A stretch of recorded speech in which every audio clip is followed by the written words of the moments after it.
오늘 이야기는 루 야오라는 녀석에 대한 건데 인질로 잡혔다가 납치범을 정신없이 때려 눕히고 앨리스 인 보더랜드로 바로 던져넣는 아이템을 손에 넣게 된 막 나가는 녀석이야. 거기서 그는 극악무도한 목록 1위에 올라있고 이제 이 다크웹 리얼리티쇼에서 살아남아야 해. 그날 밤 타겟은 13번병동에서 쉬고 있었어. 그들은 나와서 소란 피우지 말고 인질들을 풀어주라는 말을 들었지. 공격자는 심각한 표정으로 누구든 나서면 그 젊은 녀석의 목숨을 끊겠다고 협박했어. 인지를 맞추지 않고 깔끔하게 쏠 수 있는지 묻자 저격수는 희박한 가능성밖에 없다고 말했어. 젊은 녀석은 납치범에게 소리치기 시작했어. 시끄러운 심장 박동 때문에 저격수가 더 잘 쏠 수 있다고 말하면서 하지만 납치범은 닥치라고 했지. 그러고는 저격수로부터 자신을 보호하기 위해 젊은 녀석 뒤로 이동했고 당국은 어쩔 수 없이 B플랜으로 전환해야 했어. 인질은 창문과 문을 닫고 숨어서 공격팀을 주시해야 한다고 제안했어. 닥치라고 말했음에도 불구하고 납치범은 그가 시키는 대로 했지. 타격대는 그들의 움직임이 예측되는 것을 보고 충격을 받았고 그들 중 한 명은 납치범이 중요한 아이템을 가지고 있었기 때문에 돌격하는 것을 망설였어. 폭력배는 상대방이 얼마나 완고한지에 짜증이 났어. 그는 그들이 자신이 가진 아이템에 대해 알고 있다는 생각을 재빨리 묵살했어. 그러자 인질은 그가 궁지에 몰렸다고 놀리기 시작했지.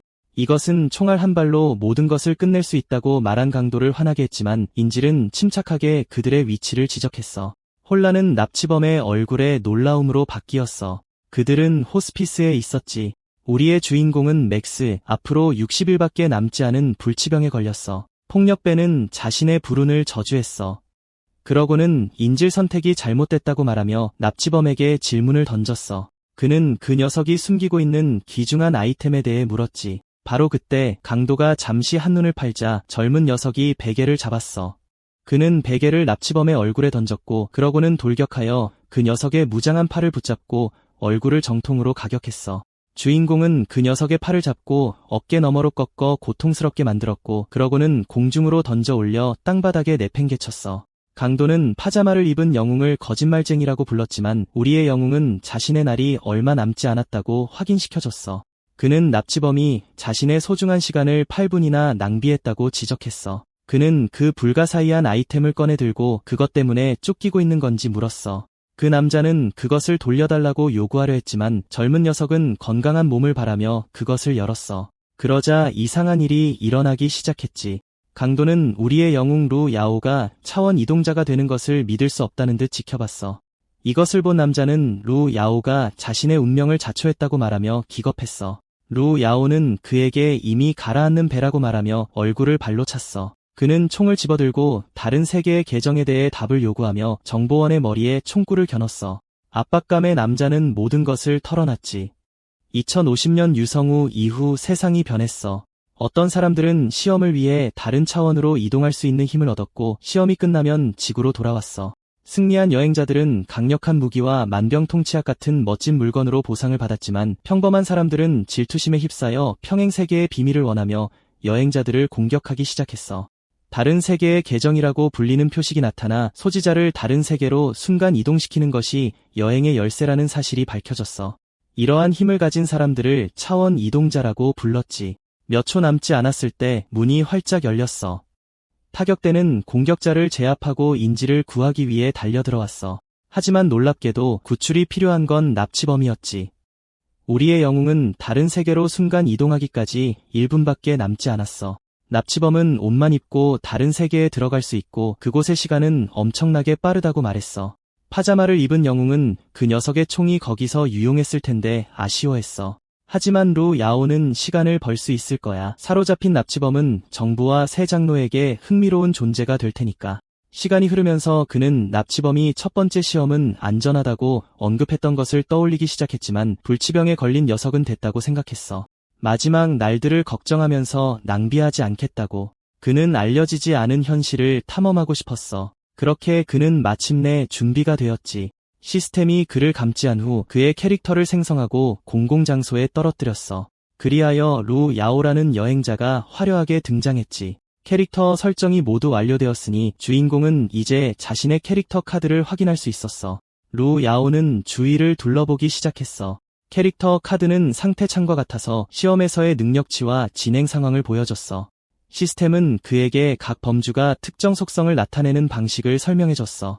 또한 그는 자신의 아이템 및 스킬란을 소개하면서 공공장소에서 거래하거나 판매하기 위해 배낭에 30개의 아이템을 가지고 다닐 수 있다고 말했지. 그러다 그는 독검이라는 녹색 장비를 선전하는 사람에게 정신이 팔렸지만 군중은 회의적이었어. 평행시험에서 폭발할 것이고 사망 페널티 때문에 아무도 녹색 장비를 판매하지 않을 거라고 말하면서 칼날과 다른 아이템을 자랑하는 판매자는 그들이 평행 세계에서 왔다고 주장했어. 그는 종이, 평행, 강함, 그리고 아직 도달하지 못한 맹렬함의 4가지 시험 레벨이 있으며 그곳에서 파란색과 녹색 장비가 만들어진다고 말했지. 그 거짓말쟁이는 심지어 그의 무기가 한때 극악무도한 서부의 거물이 들었던 것이라고 주장했어. 500점으로 입찰을 시작하자 다른 모험가들이 서로를 능가하려고 입찰을 시작했어. 이것은 판매자를 매우 행복하게 만들었지. 그의 사기가 먹히고 있었어. 하지만 거래를 마무리하기 직전에 공공장소에서 최고 경보가 울렸어. 시스템은 최고법 집행부서에 알리기 전에 해당 지역의 위험 인물에 대해 모든 플레이어에게 경고했어. 갑옷을 입은 녀석들은 안전지대 신문관이었고 강함 등급의 일부였지. 그들의 시선은 극악무도한 목록 1위로 지정된 루 야오에게 고정되었어. 그는 경비병들이 자신을 노려보고 있다는 것을 재빨리 알아차렸어. 겁에 질린 판매자는 물건을 움켜쥐고 달아났지만 갑옷을 입은 녀석 중 한 명이 발을 땅에 단단히 디뎠어. 그러고는 공중으로 뛰어올라 금발 판매자를 공포에 질리게 만들었고 그는 작은 사기로 그런 처벌을 받을 자격이 없다고 생각했지. 그는 주인공에게 돌아서서 그가 진짜 범죄를 저지른 사람이냐고 물었어. 우리의 영웅은 입을 다물고 안전한 곳을 찾아야 한다는 것을 알았어. 루 야오는 이제 극악무도한 랭킹 1위라는 이유로 머리 위에 6개의 수배령 별을 달고 있었고 이는 모든 당국이 그를 쫓아 그의 의식을 지우려고 할 것이라는 의미였어. 이곳은 안전해야 하는데 말이야. 판매자는 그에게 포탈을 가리키며 이 시험에 들어가면 당국의 레이더망에서 일시적으로 벗어날 수 있다고 말했어. 그 순간 기사는 시스템이 먼저 그에게 개념을 설명하려고 하는 동안 포탈에 들어가려는 주인공에게 강력한 스윙을 가하기 전에 몸을 지탱했어. 하지만 그는 즉시 입장을 요구하며 듣지 않았어. 그렇게 강력한 배기가 엄청난 파괴를 일으켰어. 판매자는 충격을 받은 채 지켜봤어. 놀랍게도 당국에 쫓기는 사람은 그가 아니었지. 악당 명단에 오른 덕분에 그는 맹렬한 던전으로 순간 이동했고 승리 후에는 보라색 보물 상자가 그를 기다리고 있었습니다. 정말 맹렬한 레벨에서 죽으면 인생이 끝날 수도 있습니다. 그렇게 주인공은 죽으면 방해하지 마세요라는 레벨에 들어갔습니다. 이 레벨의 목표는 유명한 데이트쇼 재판의 손님들과 손을 잡고 살아나가는 것이었습니다. 루야오는 자신의 목숨이 정말 위험에 처해 있다는 것을 깨닫고 충격을 받았습니다. 새로운 후보가 도착하자 군중은 갑자기 환호하기 시작했습니다. 손에 마이크를 들고 조명을 받은 채 팬티만 입은 금빛 인물은 쇼의 진행자였습니다. 진행자. 새내기는 맹렬한 재판에 들어온 첫 번째 여행자가 된 것에 대해 매우 혼란스러워했습니다. 그는 지구에서 온 루야오라고 감시자들에게 소개되었고 그래서 그는 그냥 따르기로 결심했고 군중은 그를 매우 좋아하는 것 같았습니다. 빛나는 인물이 나타나 새로운 사람이 쇼의 스폰서를 외치기 전에 몇 가지 놀라운 이야기를 들려줄 것이라고 말했습니다. 루야오는 데이트쇼라고 생각하며 귀를 기울였습니다. 그는 지구에 있을 때 완전한 바람둥이였던 것을 기억했지만 불행히도 그의 병으로 인해 모든 여자와의 관계가 끊겼습니다. 주최자는 이 사람이 종이 레벨에 있다는 것에 대해 매우 궁금해했습니다. 종이 레벨의 남자가 이 강렬한 데이트쇼에 참여한 것은 처음이라 모두 흥분했습니다. 류야오는 시스템의 전체 강도 레벨에 대한 설명을 요청했습니다. 그래서 강도는 종이가 가장 약하고 엘리트와 맹렬함이 게임에서 최고라는 많은 순위가 있다고 설명했습니다. 그는 자신의 첫 번째 도전이 추가 목숨이 없는 하드코어 던전이라는 것을 깨닫고 충격을 받았습니다. 주최자는 인간의 죽음이 무대에서 가장 서사적일 것이라고 자랑하기 시작했지만 망가진 전구로 구워졌습니다. 그는 완전히 혼란스러워했고 그래서 주인공은 자신이 그 설명에 맞는 유일한 사람이라고 설명한 다음 손님들이 그를 좋아하면 살아남기를 바라며 데이트를 신청했습니다. 주최자는 그의 모습이 투영일 뿐이라고 말하려 했지만 재빨리 다음으로 넘어가 여성 손님들을 소개했습니다. 그러자 첫 번째 여성이 뽐내며 들어왔습니다. 놀라운 몸매의 여성이 무대에 올랐습니다. 그 생물은 미스 소프트 트레드 립스라고 불렸습니다. 그녀는 우리의 영웅에게 관심이 있는 것 같았지만 그는 완전히 역겨워했습니다. 주최자는 이 스타 손님이 자신의 외모에 대해 묻는 것을 좋아하고 그것을 먹고 그들의 두려움을 먹고 산다고 말했습니다. 그녀에 대해 어떻게 생각하는지 묻자 영웅은 용기를 내어 그녀의 눈을 칭찬했습니다. 이제 두 번째 손님을 만날 시간입니다. 이 여성은 쇼의 단골인 미스 슬렌더 레그스였는데 그녀는 블라인드 데이트에서 알을 낳는 것을 좋아했습니다. 이 거미 같은 생물을 마주한 영웅은 그녀의 아름다움을 칭찬하기로 결심했습니다. 그리고 이제 세 번째 손님을 만날 시간입니다. 우리의 영웅은 살아남기 위해 무엇이든 할 의향이 있었고 이 두 번의 블라인드 데이트를 해결할 준비가 되었습니다. 그러자 세 번째 여성이 나타났습니다. 실패한 데이트 기록 보유자인 미스 버스티범은 수많은 블라인드 데이트 상대를 고문하고 살해한 끝없는 심연의 정육점 주인입니다. 그녀가 맹렬한 포효를 내지르자 주최자는 젊은이를 바라보았습니다. 그는 세 번째 참가자가 정말 여자인지 물었습니다. 이것은 그 생물을 완전히 불쾌하게 만들었습니다. 그녀는 무대에서 뛰쳐나가 울었고 주최자는 그 남자에게 진정하거나 쇼에서 쫓겨날 위험을 감수하라고 말했습니다. 루야오는 그 여성들 중 누구도 자신의 인종의 미적 기준에 맞지 않는다고 지적했습니다. 빛나는 사람은 맹렬한 수준의 미인이자 심연의 7대 죄악 중 하나인 미스 슬로스가 있다고 말했습니다. 그는 매우 흥미로워했지만 놀랍게도 무대에 아무도 오지 않았습니다. 그러자 주최자는 미스 슬로스가 소파에서 사랑을 찾고 집에서 쇼를 보는 것이 낫다고 말했다는 소식을 들었습니다. 빛나는 사람은 그 남자가 각 여성 참가자와 함께 하루를 보내야 한다고 설명했습니다. 모든 것이 준비되었고 이제 게임 시간입니다. 한편 판매자는 공공지역법정에서 배심원을 설득하여 자신이 주인공과 관련이 없다고 주장했습니다. 그는 경찰이 자신을 쫓고 있다고 생각하고 도망쳤고 무슨 일이 일어났는지 알았다면 도왔을 것이라고 주장했습니다. 판사는 진달리에게 법원이 그를 무죄로 판결했고 혐의가 없다고 말했습니다. 젊은이는 안도했습니다. 하지만 그는 가짜 고급 장비를 만들어 판매했기 때문에 200점의 악점을 받고 극악한 도시로 보내졌습니다. 그러자 젊은이는 비난이 터무니없다고 외치며 끌려갔습니다. 그들이 주인공을 다시 쫓아야 하는지 묻자 중재자는 신참은 맹렬한 재판에서 살아남을 수 없기 때문에 의미가 없다고 말했습니다. 한편 데이트쇼 땅에서 시체를 바라보던 미스 버스티범은 무례한 영웅에게 매우 화가 나서 다시 만날 일이 있으면 그에게 교훈을 주기로 결심했습니다. 그러자 그녀는 그의 목소리를 들었습니다. 심연의 정육점 주인을 화나게 한 우리의 영웅은 나타나자마자 그녀의 분노에 직면했습니다. 그 순간 그는 알아차렸습니다. 거대한 처녀는 그녀의 무기를 잡고 그것을 높이 들어 올려 휘두를 준비를 했습니다. 그러자 그녀는 마지막 일격을 가하기로 결심했습니다. 그 순간 류야오는 자신이 우연히 불쾌하게 만든 순진한 처녀에 대해 큰 소리로 궁금해하기 시작했고 도끼는 그의 머리를 치기 직전에 멈췄습니다. 그 말은 거인에게 흥미를 남겼습니다. 류야오는 자신의 인생에서 많은 여성을 만났지만 그녀 주변에서 그렇게 당황한 것은 처음이며 그녀의 몸에 있는 부드러운 마음을 찾았다고 주장했고 그녀는 꽤 기뻐했습니다. 그는 그녀를 친절하고 겸손하며 지적이라고 부르기 시작했습니다. 이 말을 듣자 그녀의 상태가 우호적으로 바뀌었습니다. 류야오는 그녀가 화를 내며 서둘러 떠나는 것을 보니 안타깝고 그런 성격을 가진 여성을 거의 만나지 못했다고 말했습니다. 이것은 괴물의 심장을 두근거리게 만들어 그녀가 가슴 따뜻한 단계에 들어갈 수 있게 했습니다. 그러자 남자는 오래된 속담을 지적하며 진정한 아름다움은 가장 끔찍한 곳에서 피어나는 가장 부드러운 꽃처럼 겉모습보다는 내면에서 온다고 주장했고 미스 버스티범을 문제의 웅장한 꽃에 비유하기 전에 도끼가 휘둘러졌습니다. 그것이 땅에 떨어지자 영웅은 당황하며 돌아섰습니다. 거대한 생물은 매우 여성스러운 표정을 짓고 있었습니다. 그녀가 강박 단계에서 벗어나자마자 우리의 영웅은 500점을 얻었습니다. 하지만 어쩐지 그는 불안감을 느꼈습니다. 그 여성은 누군가가 자신에 대해 그렇게 이야기하는 것을 듣는 것이 결정을 내리는데 도움이 되었다고 주장했고 그는 혼란스러워했습니다. 그래서 그녀는 심호흡을 했습니다. 루야오는 그녀가 무엇을 하려는지 즉시 깨달았습니다. 그러자 악마 정육점 주인은 가장 큰 목소리로 라이벌에게 말을 걸며 남성 손님이 자신을 선호한다고 주장했습니다. 두 번째와 세 번째 여성 손님이 혐오 단계로 퇴행하자 거인은 매우 안도했습니다. 이 선언으로 인해 주인공은 다른 두 사람에게 다가가기 어려워져 어려운 상황에 처해 있었습니다. 그러자 미스 버스티범은 우리의 영웅을 향해 달려가기 시작했고 그는 가장 작은 포옹조차도 자신의 파멸이 될 수 있다는 것을 알고 두려워했습니다.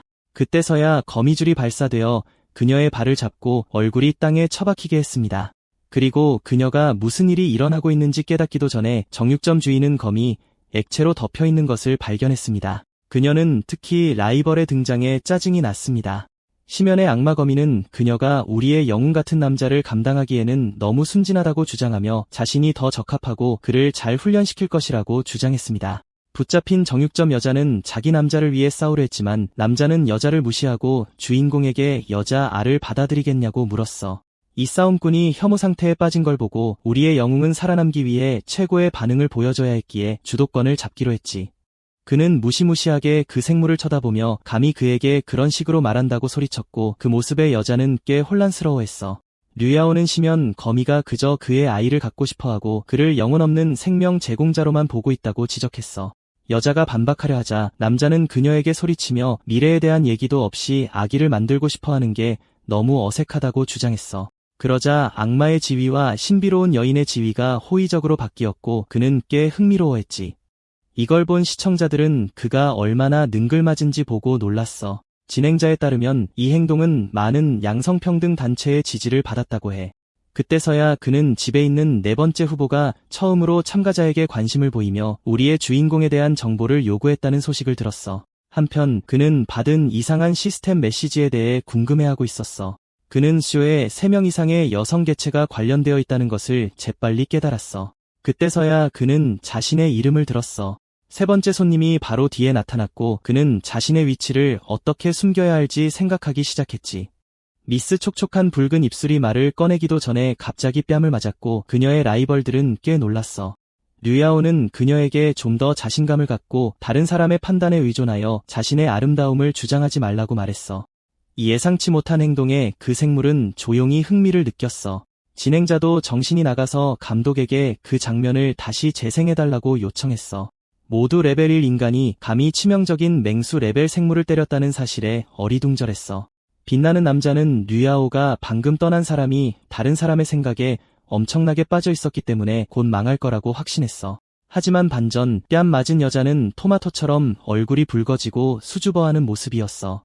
미스 촉촉한 붉은 입술은 방금 무슨 일이 일어난 건지 정신이 나간 것 같았어. 잘생긴 남자는 두려움 없이 편안하게 있었지만 그녀의 마음은 그의 엄청난 악한 기운 때문에 차차차를 추고 있었어. 강력한 개체와 함께 있는 동안 류야오는 궁극의 악의 근원이라는 스킬을 해제했어. 그는 이것이 평범한 화요일이 아니라는 것을 재빨리 깨달았어.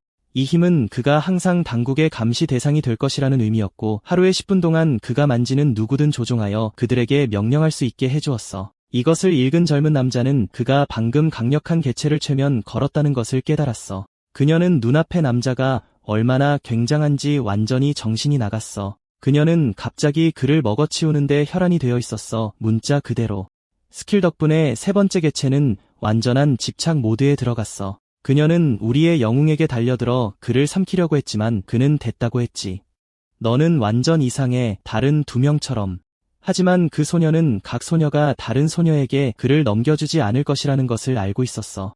미스 촉촉한 붉은 입술은 날아오는 도끼를 막았지만 그 남자를 갖고 싶어하는 덩치 큰 여자에게 밀려났어. 거미는 그녀의 라이벌들이 싸우게 하고 그녀는 혼자서 메인 코스를 즐기기로 결정했지만 그는 다른 2명이 할 말이 있을 거라고 말했어. 미스 글래머 엉덩이는 미스 촉촉한 붉은 입술을 악마 거미에게 던져 하루를 구원하려고 했어. 그리고 그녀가 던져졌을 때 우리의 영웅은 와 라고 말했어. 3마리의 맹수가 나 때문에 싸우고 있지만 그는 그들의 사랑이 진심이 아니라는 것을 알고 있었어. 류야오는 한 소녀를 고르면 다른 2 소녀가 그에게 대항하여 협력할 것이고 그것은 파멸을 의미한다는 것을 깨달았어. 그들이 싸우게 내버려두고 자신보다 훨씬 뛰어난 강력한 승자와 맞서는 것도 그의 생존 확률을 높이지 못할 거야. 바로 그때 소녀들의 싸움은 선택하기가 얼마나 어려운지 징징거리는 누군가에 의해 중단되었어. 류야오는 폭력과 로맨스를 섞는 건 내 취향이 아니라고 말했어. 첫 번째 참가자는 답을 원했고 덩치 큰 여자도 마찬가지였어. 그래서 그 소녀는 싸우는 것은 그의 마음을 얻는 방법이 아니라고 설명했어. 모든 참가자는 그가 도망칠까 봐 걱정하기 시작했지만 그는 됐다고 했지. 결정하기 전에 생각해야 해. 그래서 그는 그들과 함께 시간을 보내면서 유대감을 쌓는 것을 제안했고 그것이 그를 확실한 파멸에서 구할 수 있기를 바랐어. 그는 유대감 형성 시간이 끝난 후 소녀를 고르겠다고 약속했어. 그는 교활하게 굴기로 결심하고 충성스러운 남편과 훌륭한 아빠가 되겠다는 가짜 약속을 했어. 그는 심지어 이 사랑이 그의 끝으로 이어진다 해도 괜찮을 거라고 말했어. 이 말을 들은 마음이 움직인 여자는 자신이 그의 생명을 진정으로 빼앗을 수 있는 유일한 사람임을 증명하겠다고 단호하게 선언했어. 프로그램 종료까지 50분 남았고 이상한 생물이 묘지에서 혼자 쩝쩝거리고 있었어. 그러자 뒤돌아보더니 머리를 맞았어. 그 흉물은 감히 자신을 때린 인간에게 엄청나게 짜증이 나서 그의 삶을 끝내려고 뛰어들었어. 하지만 그는 어디선가 맹수를 불러내 자신을 괴롭히는 사람으로부터 보호했고 바로 그 순간 괴물은 곤란한 상황에 처했어. 그것은 울기 시작하며 흥정하고 주장하려고 했지만 여자는 그냥 두개골 안으로 손을 뻗었고 괴물은 발버둥치고 도망치고 후퇴할 수밖에 없었어. 레드립스는 그 소년에게 선물을 줬는데 그것은 강력한 괴물의 희귀한 파란색 아이템인 구울의 눈이었어. 여자는 결혼과 다른 것들에 대해 이야기하고 싶어 했고 그래서 젊은 남자는 그래 라고 말했어. 그녀의 어깨를 잡고 눈을 들여다보며 이야기할 게 많아. 바로 그 순간 암시의 말이 발동되었어. 그 여자는 그런 식으로 쳐다보는 게 싫다고 말했어. 왜냐하면 그것이 올바른 살인 방법을 선택할 수 없게 만들었기 때문이야. 그녀의 진정한 본성은 살인 본능에 관한 것이기 때문이지. 우리의 영웅은 레드립스가 얼마나 대단한지 횡설수설하기 시작하며 그녀를 위해 모든 것을 걸겠다고 말했어. 그러고 나서 그는 쇼가 그들 사이의 벽과 같다고 말하며 그녀를 당황하게 만들었어. 그는 쇼가 그녀의 드라마를 이용해 조회수를 높이는 것뿐이고 그녀는 완전히 반항해야 한다고 설명했어. 그 생물이 고개를 끄덕이자 그의 매력은 마법처럼 통했어. 갑자기 그 소녀는 소름 끼치는 생물을 가리키며 기겁했어. 레드립스는 그것을 처리하려고 달려갔어. 게임이 조작된 것을 본 우리의 영웅은 대본을 뒤집기로 결심했어. 30분도 채 남지 않은 상황에서 그는 다음 여자에게로 넘어갔어. 그의 카드에는 여전히 절반이 남아있었고 그의 약한 능력치는 모두 그대로였어. 나중에 사나운 괴물은 진짜 짐승에게 갈기갈기 찢겼어. 그 심술궂은 여자는 자신이 짓밟고 싶어하는 사랑에 대해 깊이 생각하고 있었고 그때 마법의 타이머가 다 되었어. 소녀가 현실로 돌아오자마자 시스템에 따라 장난스러운 분위기로 바뀌었어. 사머는 그녀가 더 이상 그의 마법에 걸려있지 않다는 것을 깨달았어. 그는 자신이 약물에 취했다고 생각하는 두 번째 참가자에게 매력을 발휘하기로 결심했고 그녀는 영웅에게 완전히 반해버렸어. 그는 단지 그녀의 감정을 반영하고 있을 뿐이라고 말했어. 거미는 인간을 껴안으며 그가 어떤 라이벌을 고르더라도 토스트가 될 것이고 그를 돌봐줄 것이기 때문에 그녀를 선택하는 것이 옳은 행동이라고 말했어. 그녀는 심지어 그가 감히 자신을 거부하면 그를 열어보겠다고 위협했고 그래서 그는 문제가 있다고 말하며 동의했어. 거미를 당황하게 만들며 우리의 영웅은 그녀에게 그가 그녀의 짝이 되면 자신을 보호하겠다는 약속을 상기시켰어. 악마는 그것이 자신의 의무라고 확인했어. 그는 쇼는 그녀의 행복에는 관심이 없고 자신을 잡으려고 한다고 주장했어. 그는 게임을 폐지해야 한다고 말하기 위해 자신의 힘을 사용하기로 했습니다. 그러자 분노한 존재가 그의 속임수에 화가 나서 그에게 달려들었습니다. 거미는 레드립의 분노에 대해 궁금해했습니다. 루야오는 그녀를 거절해서 자신을 죽이러 왔다고 거짓 주장을 했습니다. 레드립스는 살인 의도를 가지고 돌진했지만 어디선가 발사체가 날아와 그녀는 맞고 공격을 중단해야 했습니다. 그녀는 그 움직임이 거미들의 것이라는 것을 알아챘습니다. 그녀는 자신의 라이벌이 조종자를 옹호하는 것을 보고 충격을 받았습니다. 루야오는 그녀에게 진정하고 넘어가라고 말했습니다. 레드립스는 자신의 길을 막는 거미에게 격분하여 무기를 소환하여 쓰러뜨리려 했고 그러자 거미줄 폭풍이 터져 분노한 자를 제자리에 얼려버렸습니다. 분노가 그녀를 너무나 잠식하여 칼날로 거미줄을 자르고 자신의 팔로 벗어났습니다. 그녀는 거미의 발사체를 뚫고 돌진하여 팔다리 중 하나를 베어냈지만 보라색 거미는 기절했습니다. 그가 아직도 진심이냐고 물었습니다. 경로한 자는 조종자를 넘겨달라고 요구했습니다. 그 악마는 두려워하지 않는다고 말했고 바로 그 순간 두 사나운 생물이 충돌했습니다. 쇼가 끝나기 5분 전 한편 우리의 영웅은 멀리서 지켜보며 개입할 힘이 없다고 느꼈습니다. 그러자 누군가 그를 불렀습니다. 세 번째 사람이 드디어 나타났습니다. 미스 글래머는 너무 오래 기다렸는데 라이벌과 함께 있는 그를 발견하고 짜증을 냈습니다. 그녀는 그가 거짓말쟁이냐고 물었습니다. 그가 대답하기도 전에 그의 팔이 잘려나갔습니다. 우리의 영웅은 묘지에 등을 대고 체력 10분의 1밖에 남지 않은 채 출혈을 멈추려고 애썼습니다. 영웅은 체력과 SP를 많이 잃어서 상황이 좋지 않았습니다. 정육점 주인은 그 젊은이가 악마가 되기 전에 알던 누군가를 떠올리게 한다고 말했습니다. 그녀는 그때는 자신의 외모 때문에 아무도 자신을 알아주지 않았다고 말했습니다. 그러던 어느 날 그녀는 자신의 성격에 대해 이야기하는 남자와 부딪혔고 처음으로 편안함을 느꼈습니다. 그러자 그는 그녀에게 심각하게 수상한 물건이 들어있는 소포를 배달해달라고 부탁했습니다. 정육점 주인은 막대기를 든 남자들이 자신을 쫓아오기 시작하자 필사적으로 도망쳤습니다. 그녀가 도착했을 때 누군가가 이번에는 못생긴 짐승이 죽을 것이라고 외치는 소리를 들었습니다. 그 남자의 친구들은 그녀를 조롱하기 시작했지만 그녀가 엄청난 전리품을 가져왔기 때문에 속으로는 고마워했습니다. 이 말을 듣고 그녀는 눈물을 터뜨렸습니다. 그 남자는 정육점 주인을 속이고 약간 친절하게 대하는 것만으로도 그녀를 얻는 것이 얼마나 쉬운지 장황하게 설명하기 시작했습니다. 온갖 놀림과 험담에 못생긴 소녀는 더 이상 참을 수 없었습니다. 그래서 그녀는 술집으로 뛰어들어가 광기와 분노에 휩싸여 하나씩 쓰러뜨리기 시작했습니다. 현재로 돌아와서 그녀는 이전에 쓰러뜨린 능글맞은 남자가 앞에 있는 매력남을 많이 떠올리게 한다고 설명하며 그를 쓰러뜨려도 되냐고 물었습니다. 바로 그때 루야오는 잃어버린 팔을 만지는 것은 절대 안 된다고 지적했습니다. 그리고 그녀가 알아차리기도 전에 그의 힘이 발동되었습니다. 이제 죄안의 말을 던질 시간입니다. 그러고 나서 그는 악마에게 자신의 이름조차 아는지 물었고 그녀는 매우 궁금해했습니다. 우리의 영웅은 그녀가 이 게임을 많이 했음에도 불구하고 항상 똑같은 시시한 칭호를 받는다고 지적했습니다. 그녀의 과거와 현재의 모든 사람은 그녀를 도구로만 여겼습니다. 그녀가 다음 행동에 대해 고민하는 것을 보고 소녀는 그녀의 진짜 이름 대신에 그 어리석은 칭호를 준 사람들과 함께 이 게임과 조롱하는 시청자들을 찢어버려야 한다고 말했습니다. 그러자 악마는 맹렬한 포효를 내질렀습니다. 라이벌을 포함한 모든 사람들이 바짝 긴장했습니다. 미스 글래머가 그 둘에게 달려들었습니다. 30초 남은 시점에서 3명의 사나운 생물이 전력을 다했습니다. 10초 남았고 우리의 영웅들은 실혈로 인해 체력을 잃기 시작했습니다.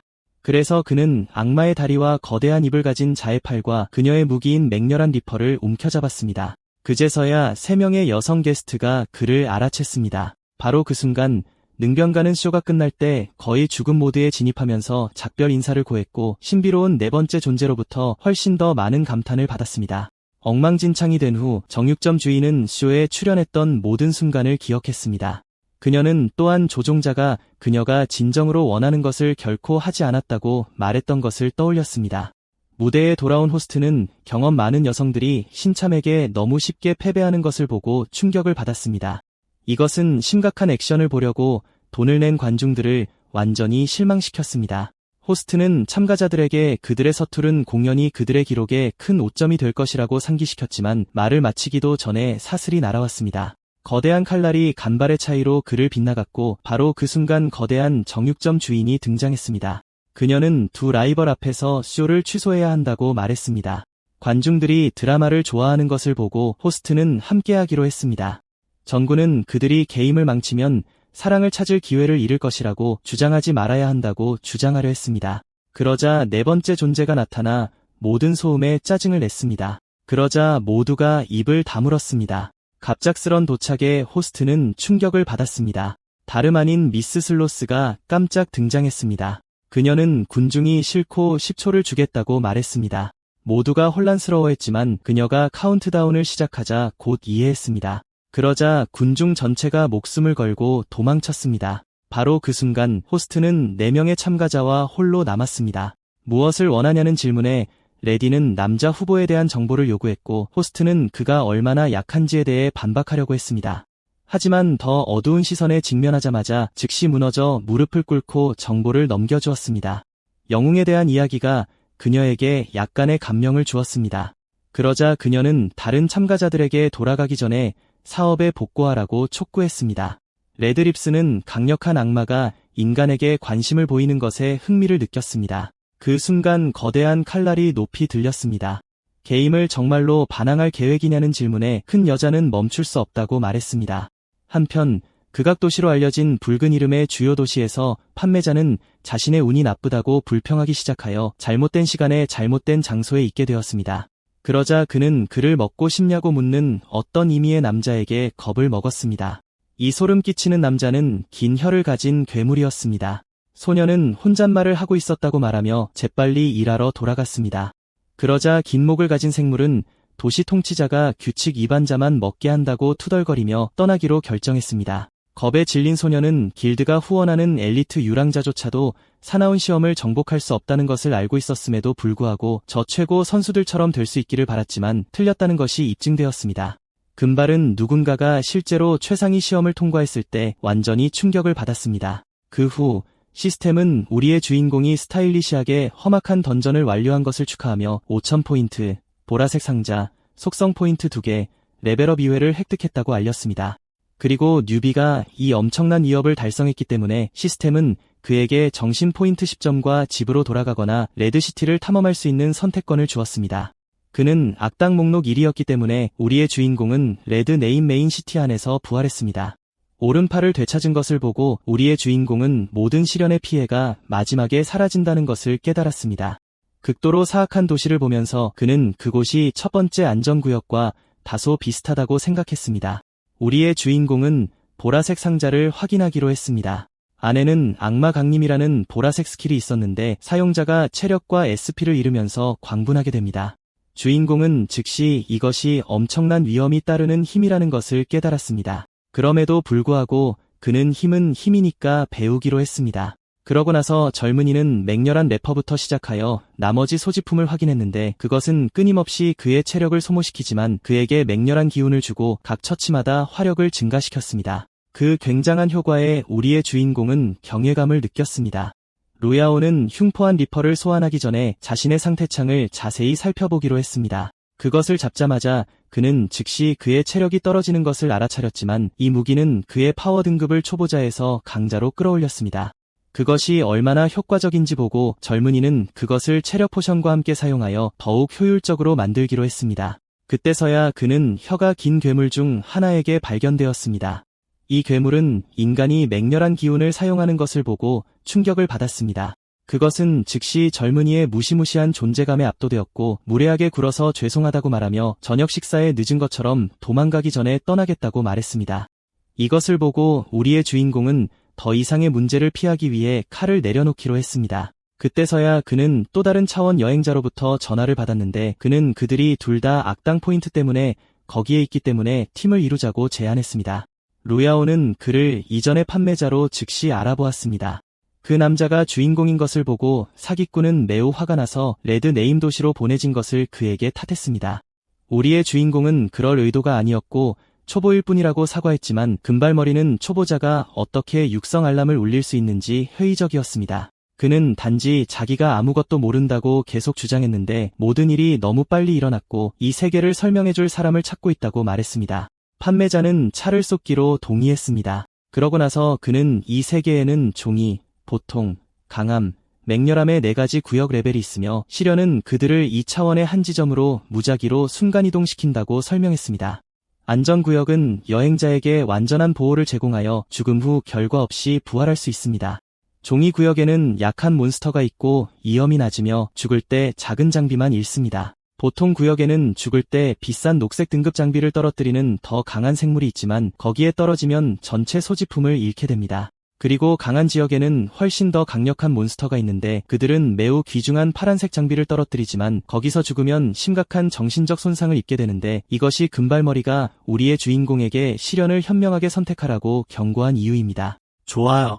이야기가 고조될 예정이니 꽉 잡으세요. 자, 갑니다. 그래서 그 힘든 레벨의 시련을 완전히 박살낸 사람들은 그들은 올바른 전략을 세우기 위해 엄청난 희생을 치렀습니다.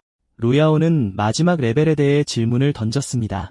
그 남자는 시스템의 안전망이 완전히 사라진 맹렬한 레벨이 어떤 구역인지 설명하면서 초조해했습니다. 그리고 그들이 그 굉장한 보라색 아이템을 가지고 있더라도 거기서 죽는다는 것은 게임 오버, 즉 정말로 게임 오버를 의미했습니다. 게다가 그들은 잠긴 구역이었습니다. 플레이어 진입 불가. 판매자는 누군가가 실제로 맹렬한 던전을 이겼다는 말을 듣고 절대 안 된다고 했습니다. 주인공은 모든 이야기를 매우 흥미롭게 들었습니다. 그는 레드네임 도시가 위험 구역 한가운데에 있기 때문에 마지막 레벨에 대해 걱정하지 말라는 말을 들었습니다. 즉, 거기서 잃는 것은 목숨이 위태로울 정도로 큰 위험입니다. 하지만 임무를 통해 악당 포인트를 버리면 안전구역으로 돌아갈 수 있습니다. 그러고 나서 그들은 뉴비에게 점수를 물었습니다. 뉴비는 확인하고 나서 말했습니다. 오, 저는 포인트가 많아요. 알고 보니 그의 초악당 포인트는 무한대처럼 엄청나게 높았습니다. 혼돈은 초악당 도시의 분위기였습니다. 거기에 보내진 인간은 최하위 계층이었지만 그들은 여전히 몇 가지 임무를 수행하여 돈을 벌어 빠져나갈 수 있었습니다. 그러고 나서 우리의 주인공 앞에 있는 괴물이 들어오고 싶냐고 말했습니다. 소녀는 싫다고 했습니다. 괜찮아요. 하지만 그러자 몬스터 손이 꿰뚫렸습니다. 미라는 내 가게에 오면 뭔가 사야 한다고 했습니다. 금발머리는 도시의 몬스터 NPC는 반인간적이므로 조심해야 한다고 말했습니다. 침착하게 행동해야 한다고 설명하는 바로 그때 그는 그의 새로운 친구가 사라졌다는 것을 깨달았습니다. 루야오는 마침내 가게를 찾았습니다. 그의 친구는 당신 미쳤다고 했습니다. 그는 심지어 몬스터가 그를 발견하기 전에 도망치라고 말했습니다. 하지만 충격적이게도 주인공은 그를 무시하고 몬스터의 가게로 걸어 들어갔습니다. 안에서 그는 경계했습니다. 가게 주인의 분위기는 인간 손님을 보자 뒤집혔습니다. 우리의 주인공은 회복 포션을 사러 왔다고 했습니다. 판매자는 팔 생각이 있었지만 500포인트에 팔 생각이 있었습니다. 하지만 그는 라벨을 확인했을 때 잠시만요라고 했습니다. 50포인트라고 되어 있는데요. 몬스터는 인간은 10배 더 내야 한다고 했습니다. 그렇게 하세요. 그는 심지어 주인공은 도망갈 곳이 없다고 말하면서 웃었습니다. 그러자 인간이 문을 잠갔습니다. 음흉한 미소를 지으며 그는 당신은 여기에 갇혔다고 말했습니다. 녹색 생물은 매우 혼란스러워했습니다. 정신을 차리기 전에 그는 고통스러워하며 비명을 지르며 반으로 잘렸습니다. 그는 맹렬한 기운에 충격을 받았고 소년이 다가오자 완전히 겁에 질렸습니다. 루야오는 신성한 맹렬한 분위기를 발산하고 있었습니다. 몬스터는 제정신이 아니었습니다. 그는 도시 영주가 가게 주인을 죽인 인간을 처벌할 것이라고 주장했습니다. 젊은이는 영주가 상인의 가격을 좋아하지 않을 것이라고 생각하면서 흥미로워했습니다. 자신을 방어하려던 몬스터는 갑자기 칼날이 더 가까워지는 것을 보았습니다. 인간은 모든 아이템을 가격의 10분의 1로 요구했습니다. 인질은 동의할 수밖에 없었습니다. 그렇게 젊은 친구는 새 장비를 들고 가게를 나섰어. 루야오는 그 강탈이 전부 자기 방어 때문이라고 확신했지. 엄청 싸게 무략을 잔뜩 얻어서 신났어. 게다가 평범한 존재나 종이 쪼가리한테는 아우라를 숨겨주고 심지어 800점만 내면 연막탄도 터뜨려주는 파란 장비 스펙터 망토도 챙겼지. 아직 4,500점이나 남았어. 그렇게 그는 점점 이 세계에 빠져들고 있었지. 한편 지구에서는 거인이 식료품을 사는 가게에서 거구의 남자가 사탕을 힐끔 보더니 손을 뻗어 하나를 낚아채자 표식이 빛나기 시작했어. 돌아가는 길에 문자가 왔어. 그 남자는 삼장로를 피해서 딸이랑 놀고 싶다고 말하려 했어. 하지만 맹렬한 레벨 시험을 깨는 사람이 있다는 소식을 듣자 강력 레벨 데스트레인을 정복했던 멍샤오와는 갑자기 진지해졌어. 한편 금발 남자는 완전히 넋이 나가서 주인공에게 비싼 스펙터 망토를 살 만큼 어떻게 포인트를 얻었는지 물었어. 그래서 그는 가게 주인이 할인을 엄청 후하게 해줬다고 설명했지. 그래, 믿기 힘들었지. 큰 사기꾼은 작은 사기꾼에게 500포인트에 자기 물건을 사게 했어. 이것 때문에 판매자는 자기가 완전히 이용할 수 있는 엄청 부자인 녀석을 찾았다고 생각해서 나중에 같이 팀을 하자고 제안했어. 우리의 주인공 의뢰인은 됐다고 했지. 관심 없어. 하지만 진달래는 아니라고 했어, 친구. 넌 그냥 조수가 아니게 될 거야. 그러고 나서 그는 주인공과 부자 관계를 맺고 싶다고 애원하며 말 그대로 무릎을 꿇고 빌었어. 우리의 주인공은 이 녀석이 얼마나 뻔뻔한지 놀라서 쳐다봤지만 웃겼어. 그래서 그는 친구가 되자고 제안했고 두 젊은 친구는 멋진 악수를 하며 공식적인 친구가 되었지. 진달래는 로그아웃하면서 주인공에게 필요한 게 있으면 연락하라고 하고 튀었어. 한편 우리의 주인공은 여행자들 사이에 새로운 채팅 방식이 궁금했어. 그러자 시스템에서 곧 현실 세계로 돌아갈 거라고 알려졌고 그렇게 그는 로그아웃하고 지구로 돌아갔어. 다음 도전은 다음 날 같은 시간에 시작될 예정이었어. 시간을 확인한 루야오는 현실 세계의 1분이 다른 세계의 10분과 같다는 것을 깨달았어. 그는 체력 포션을 꺼냈는데 현실 세계로 가져올 수 있다는 사실에 충격을 받았어. 그래서 벌컥벌컥 마시고 빈 병을 던졌더니 공중으로 사라졌지. 류야오는 고아원 앞을 지나갔는데 그날 밤은 엄청 활기찼지만 별로 신경 쓰지 않고 바로 병원으로 향했어. 고아들은 선물과 함께 큰형 리를 만나서 삶이 행복한지 물어봐서 신났어. 곧 그렇게 될 거라고 했어. 어린이들은 궁금해해서 부자인 새 아빠를 찾았다고 말했지. 아이들은 항상 이런 시도를 하지만 매번 실패한다고 웃었어. 지는 돈이 중요하고 자기를 부양해야 한다고 말하며 아이들을 꾸짖었어. 그러다 길 건너에서 낯익은 얼굴을 발견했어. 우리의 주인공이 잠옷을 입고 있었어. 간호사는 그를 몹시 걱정했다고 말했고 그는 병이 불치병이라 시간이 얼마 남지 않아서 산책을 다녀왔다고 설명했어. 그렇게 그는 기꺼이 자기 방으로 돌아갔어. 간호사들은 잘생긴 남자가 에너지가 넘치는 모습에도 불구하고 알려지지 않은 병과 싸우고 있다는 사실에 안타까워했어. 한편 우리의 주인공은 자기가 먹었던 모든 체력 및 마나 포션에 대해 생각하며 그게 도움이 될지 궁금해했어. 그는 또한 병이 오래 갈수록 환각이 더 심해질 거라고 생각했지. 문을 열고 그는 충격을 받았어. 뾰족한 귀와 뿔을 가진 멋진 여자가 침대에 앉아서 놀고 있었어. 엄청난 몸매와 미친 듯한 외모에도 불구하고 환자는 침착함을 유지했어. 악마는 심지어 그의 콘솔로 게임을 하고 있었지. 젊은 남자는 자기 병 때문에 환각을 보는 거라고 생각했어. 그는 서랍을 뒤져서 알약을 꺼냈어. 침대에 악마가 앉아서 7대 죄악을 플레이하고 첫 번째 레벨에서 실패하는 걸 보는 건 이번이 처음이었어. 게임에서 진 후 나태는 엄청 짜증을 냈어. 젊은 남자는 악마가 곧 사라질 거라고 생각하며 알약을 먹었어. 그러자 콘솔이 그의 얼굴에 들이밀어졌어. 나태는 자기가 깰 수 없었던 레벨을 깨보라고 감히 말했지만 놀랍게도 그녀는 갑자기 가슴을 계속 찔렸어.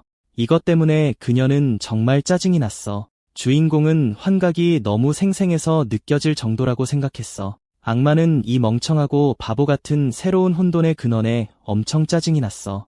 그가 그녀의 뿔에 대해 궁금해하기 시작하자마자 갑자기 바람이 병원을 휩쓸고 복도를 울부짖으며 지나갔어. 모든 것이 어두워지자 간호사들은 걱정했어. 그녀는 그에게 변태짓을 멈출 시간을 3초 줬지만 너무 화가 나서 카운트다운을 건너뛰었어. 그녀가 공격하기 전에 젊은 남자는 콘솔 때문이었다고 용서를 구하며 만회할 기회를 달라고 애원했어. 잠시 후 불이 다시 깜빡거렸어.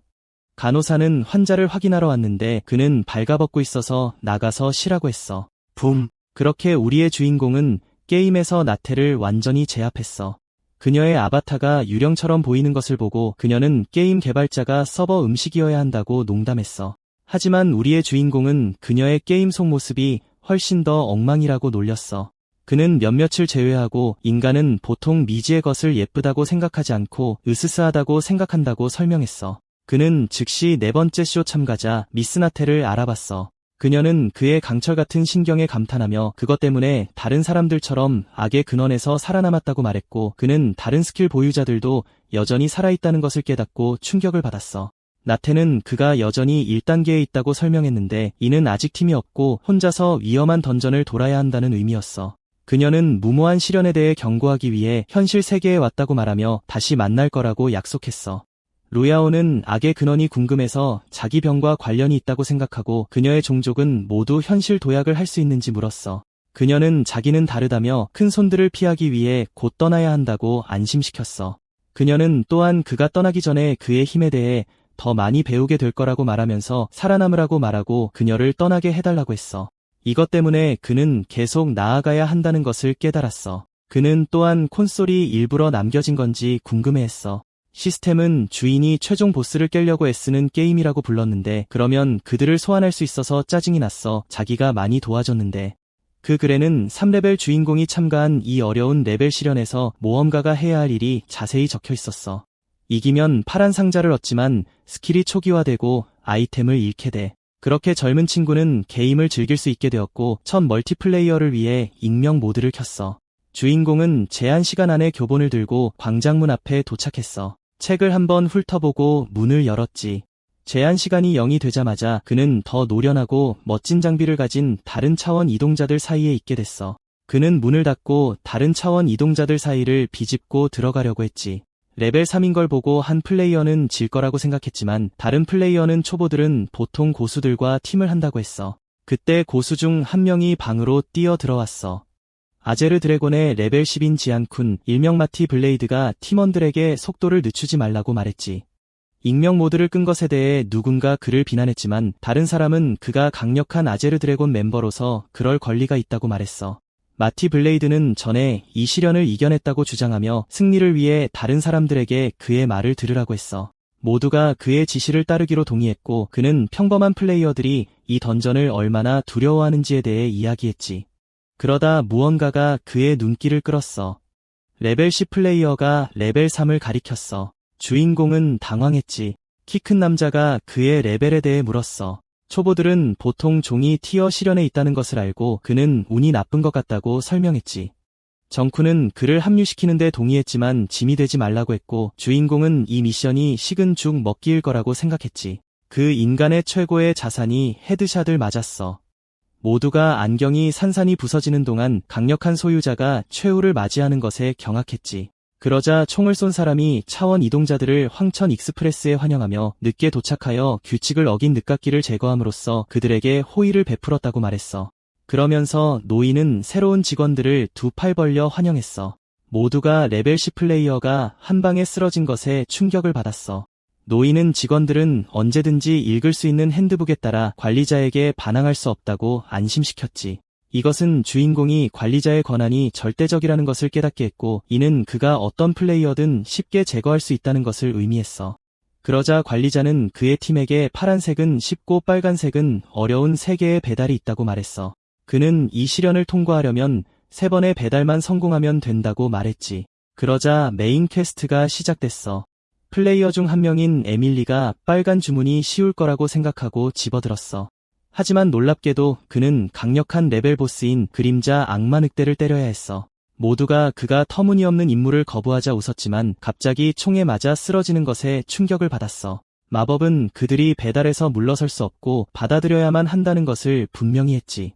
그러자 관리자는 규칙을 어기는 사람을 얼마나 싫어하는지 설명했어. 그는 게임을 시작하기 전에 그들이 일을 제대로 하면 해치지 않겠다고 약속했고 시간 제한을 언급했지. 플레이어들은 불가능한 임무인 빨간 시트에 질겁했지만 갑자기 누군가가 쉬운 것을 얻었다고 말했어. 파란 시트를 던진 플레이어는 타스코였고 306호의 저녁 식사를 배달하는 거였지. 이제 소포를 손에 들고 그는 먼저 가기로 결정하고 출구를 향해 달려갔어. 다른 플레이어들은 서로를 쳐다보기 시작했어. 규칙은 받아들인 미션을 완료해야 한다고만 되어 있었고 이는 다른 사람들의 임무를 훔칠 수 있다는 것을 의미했기 때문이지. 그 순간 출리펜이 주인공의 노트를 보여달라고 요구했어. 류야오는 즉시 그것이 초보를 괴롭히는 순간 중 하나라는 것을 깨달았지. 한 남자는 초보로서 잃을 것이 없다고 말했고 다른 남자는 거래를 제안했어. 이것은 주인공의 흥미를 끌었지. 예전에 슬로스와 어울릴 때 그는 더 쉬운 시련에 들어가기 위해 악 포인트를 공유하는 것에 대해 그녀에게 물었어. 그녀는 이것이 그가 공유한 사람들에게 시련을 더 어렵게 만들고 그가 악의 근원으로서 더 어려운 도전에 직면할 것이라고 확인했지. 그녀는 또한 그가 이 불공정한 현실에 얼마나 동요하지 않는지에 놀랐어. 현재로 돌아와서 그는 다른 사람들과 거래하기로 동의했어.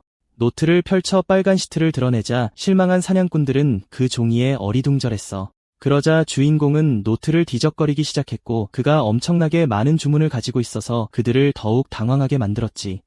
그리고 마지막 페이지를 보여주면서 그는 다시 한번 거래에 열려있다고 말했어. 모두가 그가 완전히 빨간 노트를 가지고 있는 것에 충격을 받았어. 그래서 그가 다시 한번 주문을 바꾸고 싶어하는 사람이 있는지 묻자 3명의 플레이어는 더 이상 원하지 않는다고 말하며 물러섰어. 모두가 그의 불운을 두려워하며 주인공에게서 멀어지기 시작했어. 그럼에도 불구하고 그는 이 고독에 개의치 않았어. 그 순간 박수 소리가 들렸어. 관리자는 그가 3개의 빨간 주문을 가진 첫 번째 사람이 된 것을 축하했지만 아직 너무 약해서 운이 나쁘다고 말했어. 류야오는 즐거워하는 사람에게 질문하기로 했어. 관리자는 완강했지만 하나의 답변만 주기로 동의했고 하나 더는 안 된다고 했지. 젊은 남자는 노인이 간접적으로 플레이어들이 쉬운 주문을 선택하고 어려운 주문을 남기도록 만들려고 노력하고 있으며 이는 플레이어가 3개의 빨간 주문을 한 번에 완료하면 잃을 것이 있다는 것을 의미한다고 지적했어. 이것은 그를 매우 흥미롭게 만들었는데 3개의 어려운 미션을 완료하면 그를 어려운 상황에 처하게 할 것이고 그래서 그는 그것들이 약한 사람의 손에 있는 것을 보게 되어 기뻤다고 설명했기 때문이야. 노인은 이 사람이 재능과 자존심을 적절히 갖추고 있다는 것에 감명을 받았어. 그래서 그는 어려운 임무일수록 보상이 더 좋다고 확인하고 주인공에게 더 질문이 있는지 물었지만 이 사람은 저렇게 되고 싶지 않다고 말하며 거절했어. 관리자가 말했듯이 그는 하나의 질문에만 답할 거야. 이것은 그의 계획이 발견되자 그를 흥미롭게 만들었지. 그럼에도 불구하고 그는 치열한 레벨 데이트쇼에서 살아남은 사람에게 놀라지 않았어. 걸어나가는 동안 갑자기 목소리가 들렸고 3개의 파란 종이를 가지고 있으며 거래를 요구하는 대머리에 의해 비춰졌어. 거대한 남자는 주인공이 3개의 빨간 주문에서 살아남을 리가 없다고 생각하고 자신을 안전하게 지키기 위해 그것들을 낚아챌 준비가 되어 있었어. 주인공은 즉시 경계태세에 들어갔어. 알고 보니 그는 비밀 레벨 15 전사 멍샤오화였어. 그는 이 이름을 알고 있었는데 어려운 시련을 깨는데 완전한 전설이었지. 금발 남자가 전에 그를 언급했었어.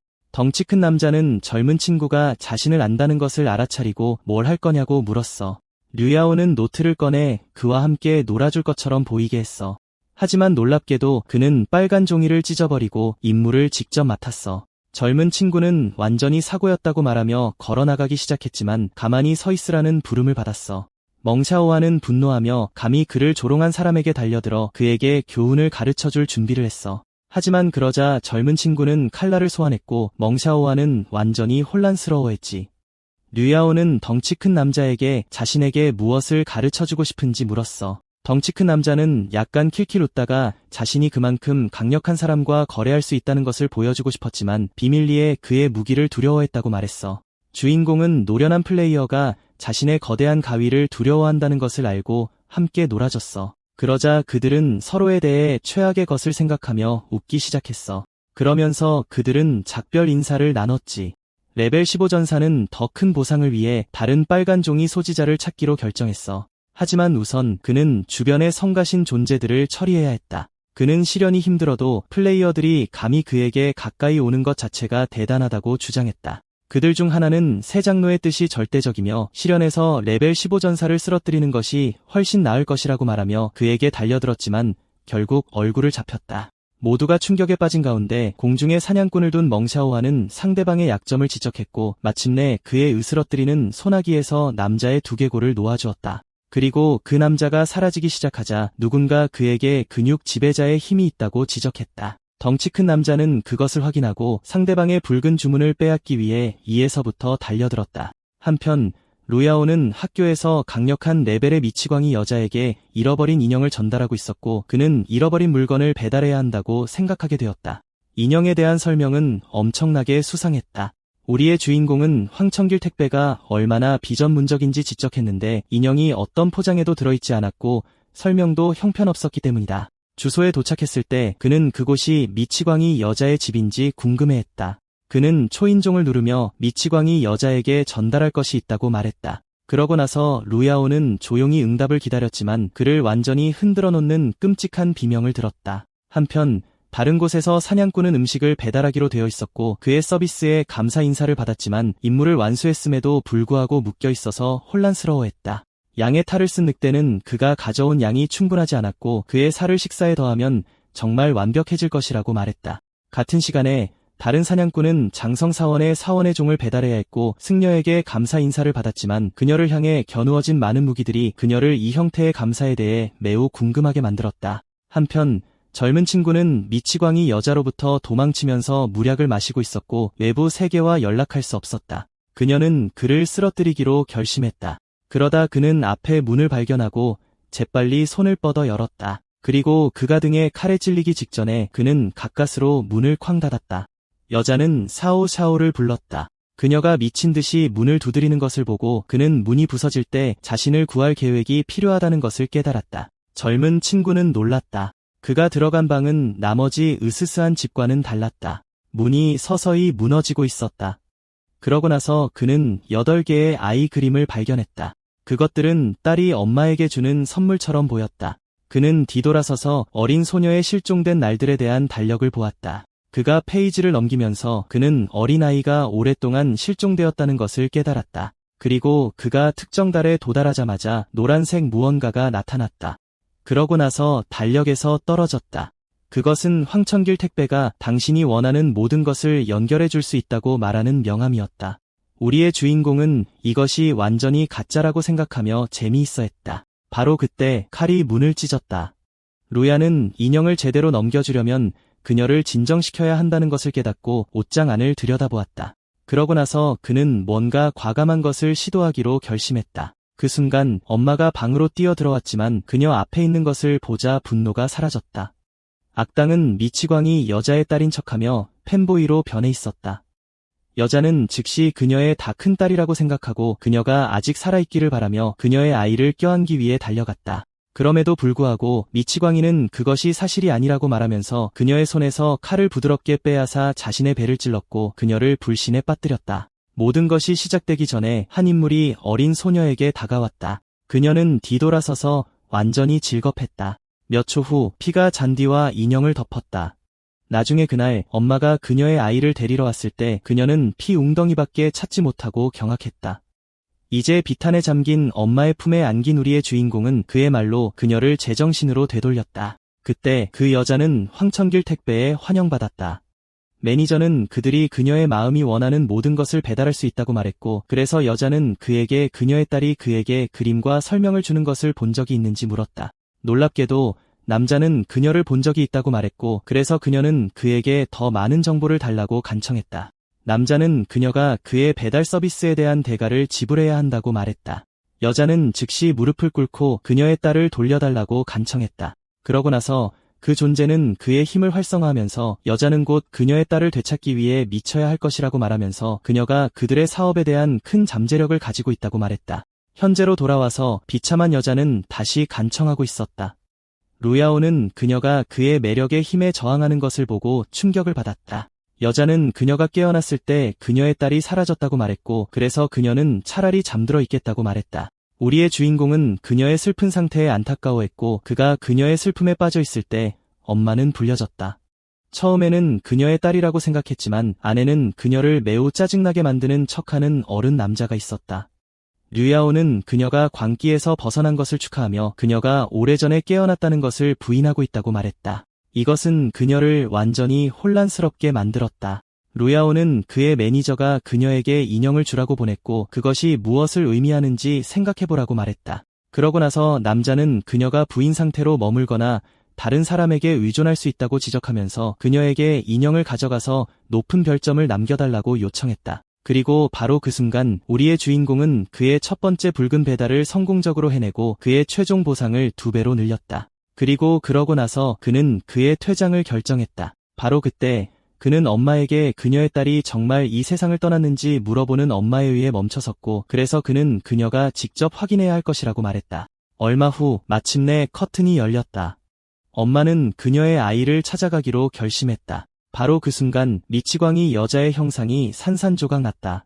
그것을 집어들자 매니저는 그것이 꽤 흥미로운 이야기라서 실망감을 느꼈다. 그래서 그는 다음 장면으로 넘어가기로 결정하고 조조에게 그녀가 동의하는지 물었다. 그 생물은 으스스한 소리로 대답했다. 얼마 후 황천길 피트니스 센터에서 뚱뚱한 남자가 마침내 그의 체중 감량 약을 받게 되어 기뻐했다. 하지만 그가 포장을 열었을 때 그가 본 것은 맛있는 식사뿐이었다. 그리고 바로 그 순간 체조 선수는 배고픔에 압도당하고 자신의 식욕에 미쳐버렸다. 그는 얼굴을 먼저 포장재에 쳐박고 우르릉거리는 배를 잡고 일어섰다. 여전히 배고픈 그 생물은 배달원을 발견했다. 이 배달원은 가능한 한 빨리 도망쳤지만 높은 레벨의 배고픈 워커가 그를 잡아 다음 식사로 만들었다. 한편 외딴 정원에서 출리 코스플레이어는 경악했다. 3명의 플레이어를 쓰러뜨린 높은 레벨의 옥면 신부는 그를 안심시키며 그녀는 단지 질문을 하고 싶을 뿐이며 러브레터에 대해 알고 싶다고 주장했다. 그러나 남자가 그것에 대해 전혀 모른다고 말하자마자 여자는 그를 쓸모없다고 부르며 유령도 뛰어오를 만큼 무서운 죽음으로 그를 저주했다. 이것은 배달원들의 나쁜 평가가 파리처럼 떨어지게 만들었다. 멍샤오하는 쉬운 임무가 얼마나 힘든지에 흔들렸고 어려운 일을 하는 것이 더 많은 점수를 얻을 것이라고 생각하게 만들었지만 그는 단 하나만 잡았다. 근육 달걀은 심연의 왕에게 사랑을 전달해야 했고 그는 그것이 농담이라고 생각했다. 그때서야 수풀에서 바스락거리는 소리가 들렸어. 그는 멈춰섰어. 괴물인 줄 알고. 그 남자가 확인하러 갔는데 수풀 뒤에 어떤 어른 남자가 드레스를 벗고 있어서 완전히 어리둥절했지. 그때서야 그 젊은 친구는 자기가 들킨 걸 알았어. 그는 대머리 남자가 얼마나 태연한지에 놀라서 넋이 나가게 내버려뒀어. 멍은 그 젊은 친구 머리 위에 우수 사원 배지가 있는 걸 알아챘는데 그건 그가 어려운 의뢰를 해냈다는 뜻이야. 류야오는 그의 임무가 의뢰인과 코스프레 콘테스트를 하는 거였는데 그는 식은 죽 먹기로 이겼다고 말했어. 그는 그 어른 남자에게 드레스를 입어보라고 제안했지만 그는 됐다고 했어. 됐어. 레벨 15는 빨간 의뢰를 끝내고 슈퍼 무기를 가진 신인이 어려운 시련을 통과했을 거라고 생각하기 시작했고 그래서 나머지 임무를 해결하기 위해 팀을 짜자고 제안했어. 멍은 후기가 안 좋은 괴물들이 다른 플레이어들을 쫓아다니기 때문에 팀을 짜는 게 현명하다고 설명했어. 그는 심지어 영웅에게 화해의 표시로 자신의 빨간 종이를 보여줬고 영웅의 반응에 놀랐어. 류야오는 자신의 종이를 보여주기로 결심했어. 알고 보니 둘 다 심연의 왕에게 배달해야 했어. 그들의 대화는 배고픈 방랑자가 다가오면서 갑작스러운 비명에 의해 끊겼어. 이것을 본 멍은 종이 레벨 영웅이 배달하는 동안 자신이 괴물을 처리하겠다고 제안했어. 하지만 놀랍게도 영웅은 그 계획에 찬성하지 않았어. 류야오는 둘 다 아무것도 잃지 않고 탈출할 수 있는 방법이 있다고 말했어. 그 대머리 남자는 이 시련에서 모든 NPC가 얼마나 OP인지 짜증이 났어. 그리고 더 짜증나는 건 영웅 앞에서 자신의 비밀 무기를 보여줄 수 없다는 거였어. 멍은 류야오에게 자신이 괴물을 이길 방법이 있으니 원하면 먼저 도망쳐도 된다고 상기시켰지만 류야오는 준비가 됐어. 다음으로 볼디가 본 것은 그의 마음을 날려버렸어. 그때서야 짐승이 그들의 냄새를 맡았고 어디에서 다음 식사를 찾을 수 있을지 생각했어. 그것은 패배한 사냥꾼 위에 서 있는 무서운 생물을 발견했어. 무서운 생물은 그 물방울을 발견하고 그것이 자신의 음식을 훔치고 싶어 한다고 생각했어. 겁에 질린 괴물은 그렇지 않다고 말했고 최대한 빨리 떠나겠다고 말했어. 바로 그렇게 강력한 레벨의 생물이 쏜살같이 도망쳤어. 사실 우리 영웅은 자신의 스펙터 망토를 사용하여 생물을 속여서 매우 강력하게 보이게 만들었어. 물방울이 사라지자 멍은 자유롭게 움직일 수 있었어.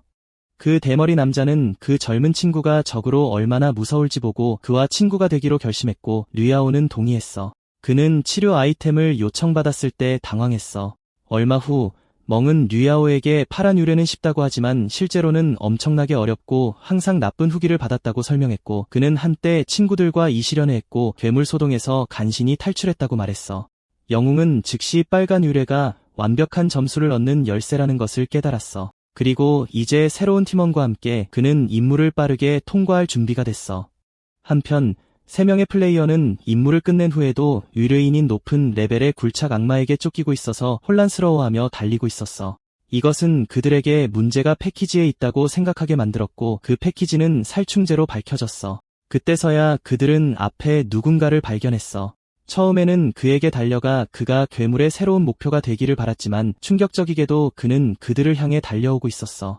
그 남자는 그들 사이를 쏜살같이 지나가며 도움을 요청했어. 잠시 후 거대한 가위를 든 무서운 그림자가 사냥꾼 앞에 나타났고 그래서 그들은 숨기 위해 숲으로 뛰어들었어. 그 그림자를 본 위협적인 거대한 지네도 똑같이 했어. 그리고 위험이 쏜살같이 지나가자 쫓는 자와 쫓기는 자는 완전히 안도했어. 그렇게 상황이 정리되자 격렬한 추격전이 다시 시작됐어. 멍은 괴물들이 자기 친구에게서 도망치는 모습에 깜짝 놀랐고 그의 복장이 보스 모드를 외치는지 물었어. 류야오는 체력 포션을 벌컥벌컥 마시며 그건 그냥 그의 타고난 매력이라고 말했고 알은 그가 인간인지 궁금해했어. 한편 영원한 생명의 사원에서 종이 배달되었고 플레이어는 빨간 임무를 완수했어. 그 여자는 빨간 임무가 얼마나 어려운지 충격을 받았고 그걸 끝내는데 엄청난 노력이 필요했어. 하지만 그것이 그녀에게 승진을 가져다 준 것을 보았을 때 그녀는 해이라고 생각했어. 어쩌면 이게 가야 할 길인지도 몰라. 그러다가 조팽은 새 장로 길드로부터 달콤한 일자리에 대한 전화를 받았어. 그 새 괴짜는 여자 플레이어가 빨간 임무를 솔로로 해냈다는 사실에 충격을 받지 않았어. 조팽은 그 일과 전리품에 대해 물었고 그래서 그 여자는 대머리 거인을 쓰러뜨리면 파란색 아이템을 얻을 거라고 말했고 멍샤 오하와의 이 싸움에 대해 궁금해했어. 그러자 길드는 제안을 더욱 달콤하게 만들기로 결정했고 그녀는 더욱 궁금해졌어. 그들은 맹렬한 시련 정복자를 찾으면 파란색 아이템 2개를 약속했지만 조팽은 자기는 암살 일만 한다고 거절했어. 그 괴짜는 그 강한 사람이 그 알을 옛 친구이기 때문에 살려줄 거라고 생각했어. 그녀는 그가 함께 싸운 옛 친구이고 그녀가 그에게 큰 빚을 졌다고 확인했어. 그래서 그녀는 새 장로 길드에게 급여를 올려달라고 요청했어. 곧 우리 영웅들은 배달 장소에 도착했어. 알이 의뢰인에 대해 궁금해하기 시작했을 때 그들은 나무에서 나는 목소리에 의해 불려졌어. 그 생물은 그들을 자신의 영역을 침범한 죄로 불렀고 이에서 그들을 노려봤어. 류야오는 그 괴물이 숨어있던 곳에서 뛰쳐나와 그들 바로 앞에 착지하는 것을 보고 충격을 받았어. 심연의 왕은 인간을 싫어한다고 말했어. 멍은 그들이 그가 원하는 것을 배달하기 위해 거기에 왔을 뿐이라고 설명했고, 그래서 그는 그들에게 그의 잃어버린 부분이 있는지 물었고, 대머리 거인은 완전히 혼란스러워했어. 그 괴물은 점심을 먹고 있는 동안 교활한 인간에게 눈을 빼앗겼다고 설명했어. 그리고 그것은 맹렬한 레벨의 짐승에 의해 보호받고 있었기 때문에 감히 그를 쫓아가지 못했어. 인간들은 맹렬한 레벨의 괴물이 인간을 보호할 이유가 없다고 말하며 이것을 받아들이기 어려워했지만 심연의 왕은 그들을 무시하고 그에게 황천 특급으로부터 눈을 돌려달라고 요구했다고 말했어. 그래서 그는 여행자들에게 눈을 내놓거나 그의 분노에 직면하라고 말했고, 그러자 파티가 중단됐어. 조팽은 바로 옛 친구에게 인사했어. 그들의 관계에 대해 묻자 멍은 그녀가 돈을 위해 영혼을 팔 동맹이라고 말했어. 그 여자는 그것을 칭찬으로 받아들였고 심지어 그녀의 친구에게 장로들이 그의 머리에 큰 현상금을 걸었기 때문에 그를 데려가게 해달라고 요청했어. 그 순간 우리 영웅은 이를 해결하려고 노력했고 그가 신입일 뿐이기 때문에 싸우게 해달라는 관대한 제안을 했어. 저우팽은 그녀도 그 남자의 승무원을 제거하는 임무를 받았다고 말했고 주인공이 그녀에게는 꽤 노련해 보인다고 지적했어. 그렇게 되자 류야오는 플랜 B를 꺼내기로 결심하고 심연의 왕과 함께 침입자들을 처리하겠다고 말했고 그 괴물과 여자 모두 당황했어. 심연의 왕은 후드를 쓴 사람이 인간들과 함께 있어야 했기 때문에 궁금했어. 그 순간 그는 자신의 정체를 밝히고 괴물에게 그들이 모두 친구라고 말했어. 그 짐승은 인간들이 어떻게 시작했는지 그의 눈을 빼앗고 강력한 존재 뒤에 숨었는지 기억하며 완전히 당황했어. 그를 다시 만나자 그 괴물은 분노에 휩싸여 그에게 돌진했어. 새 장로 길드는 그 젊은 친구가 사자굴에 뛰어드는 것을 보고 미쳤다고 생각했어. 그러자 류야오는 그 괴물이 변하지 않았다고 지적했어. 그때서야 심연의 왕은 그의 표적이 이상할 정도로 침착하다는 것을 알아챘어. 왜 공격을 멈췄냐고 묻자 괴물은 그가 공격을 부추기려 한다고 생각했다. 흉악 레벨 여자가 근처에 숨어 있어서 그는 자기 눈을 가져간 놈과 친해지기로 했다. 모두가 정신나간 반전에 완전히 충격받았다. 루야오는 괴물에게 적을 쓰러뜨리는 걸 도와달라고 했지만 괴물은 됐다고 했다. 우린 수적으로 불리해, 친구. 그래서 우리의 영웅은 그에게 굉장한 걸 보여주기로 결심했다. 심연의 왕은 영웅이 도와주는 것에 대한 보상으로 눈을 약속했기에 다시 보게 되어 기뻤다. 루야오는 감히 거절하고 그녀에게 다른 눈을 달라고 하면 고레벨 존재에게 주겠다고 말했다. 그러자 괴물은 잃어버린 신체 부위를 되찾자마자 돕기로 했다. 붐. 주인공은 두 번째 레드 오더를 완수하고 감독관으로 레벨업했다. 이제 그는 매니저의 힘과 원사 능력을 어느 정도 저항할 수 있게 되어 재판의 끝에서 3배의 보상을 얻었다. 그렇게 루는 새로운 친구를 풀어줬고 친구는 인간들에게 달려들어 그들을 완전히 질겁하게 만들었다. 루야오는 왕에게 신나게 놀라고 말한 뒤 떠났다. 그가 보스처럼 길드 멤버들을 찢어발기기 시작하자 소녀는 용병에게 상대가 얼마나 빠른지 보며 행동하라고 재촉했다. 하지만 놀랍게도 이 남자는 조용히 도망치고 있었다. 조팽은 그들이 괴물의 주의를 끄는 동안 주인공을 따라가겠다고 말했다. 그때서야 그녀는 머리 위로 거대한 형체를 발견하고 마지막 순간에 거대한 펀치를 피했다. 그럼에도 불구하고 소녀는 무사하지 못했고 친구를 불러 그녀에게 푸른 스킬을 사용했다. 맹은 암살자가 루야오를 내버려두길 원했다.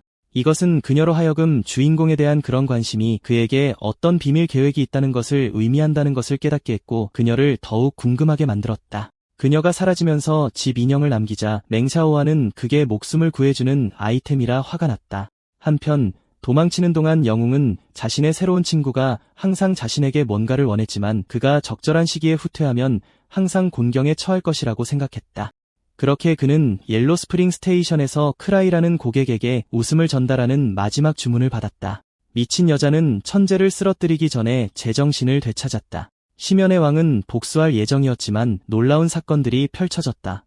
이것은 일이 계획대로 되지 않아 매니저를 정말 짜증나게 했다. 그는 또한 그의 권위에 저항할 수 있는 감독관의 등장에 놀랐다. 그럼에도 불구하고 매니저는 일이 그의 뜻대로 되어야 한다고 주장하며 자신이 진정한 흑막이며 폰은 왕의 뜻에서 너무 멀리 벗어나서는 안 된다고 주장했다.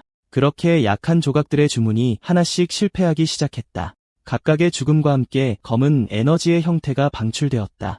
매니저가 자신의 서투른 직원들로부터 흡수하고 있던 이 엄청나게 사악한 에너지는 충분하지 않았다.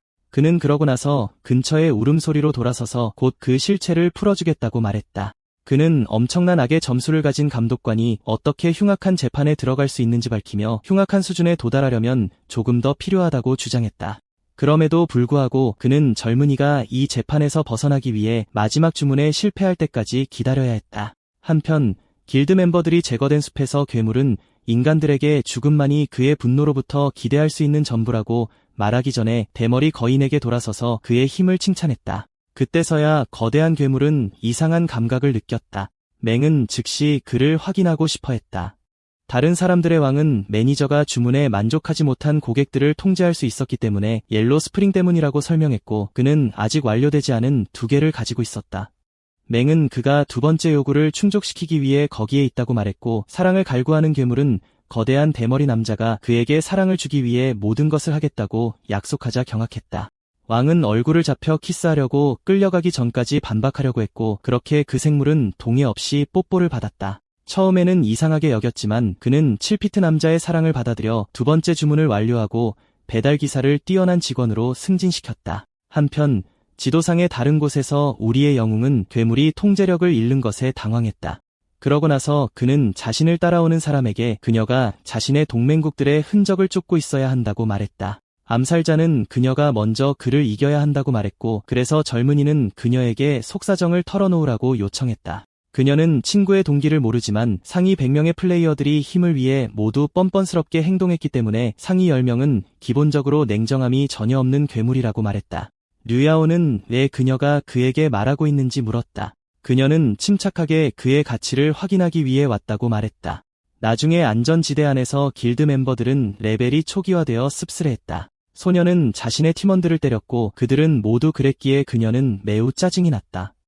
그녀의 부하 직원은 용병이 여전히 잘 싸우고 있고 일을 끝낼 수 있다고 주장하려고 했으니 문자를 보내라고 했다. 그러나 메시지를 보냈을 때 그녀는 시스템이 더 이상 그들을 친구로 여기지 않는 것을 보고 충격을 받았다. 그렇게 그녀는 금발 여자를 온 힘을 다해 때렸고 암살자가 현상금을 가로채려고 차단당한 것에 화가 났고 녹색 여자는 그녀가 랭커 중 한 명이기 때문에 말이 안 된다고 생각했다. 대장은 모든 랭커가 강해지기 위해 수상한 짓을 했다고 설명하면서 이선에 실패했다고 어떻게 말할지 고민했다. 그때서야 그녀의 다른 팀원들이 나타나 방금 찍은 영상을 보여주고 싶어 했고 영상에는 고급 장비를 많이 갖춘 플레이어가 등장했다. 안경을 쓴 사람은 이것이 장로들이 찾고 있던 흉악한 재판 클리어자일지도 모른다고 추측했지만 대장은 신경 쓰지 않고 자신의 보고서에 영상을 사용하고 싶어 했다. 그래서 그녀는 옐로 스프링 익스프레스에서 큰 발견을 했다고 길드 리더에게 알리기로 결정했다. 한편 재판 지도에서 저우팽은 젊은이에게 도망치는 것을 멈추라고 말하며 그녀는 그를 비싼 보상으로 팔 계획이었지만 해를 끼칠 의도가 없다고 말했다. 그러고 나서 그녀는 새 장로가 흉악한 재판 클리어자의 머리에 걸어놓은 현상금에 대해 말했고 그녀가 공중으로 뛰어올라 우리의 영웅 앞에 우아하게 착지하면서 그녀는 그녀가 쫓는 사람일지도 모른다고 말했다. 저우팽은 그가 절대 그녀보다 빨리 달릴 수 없다고 말했다.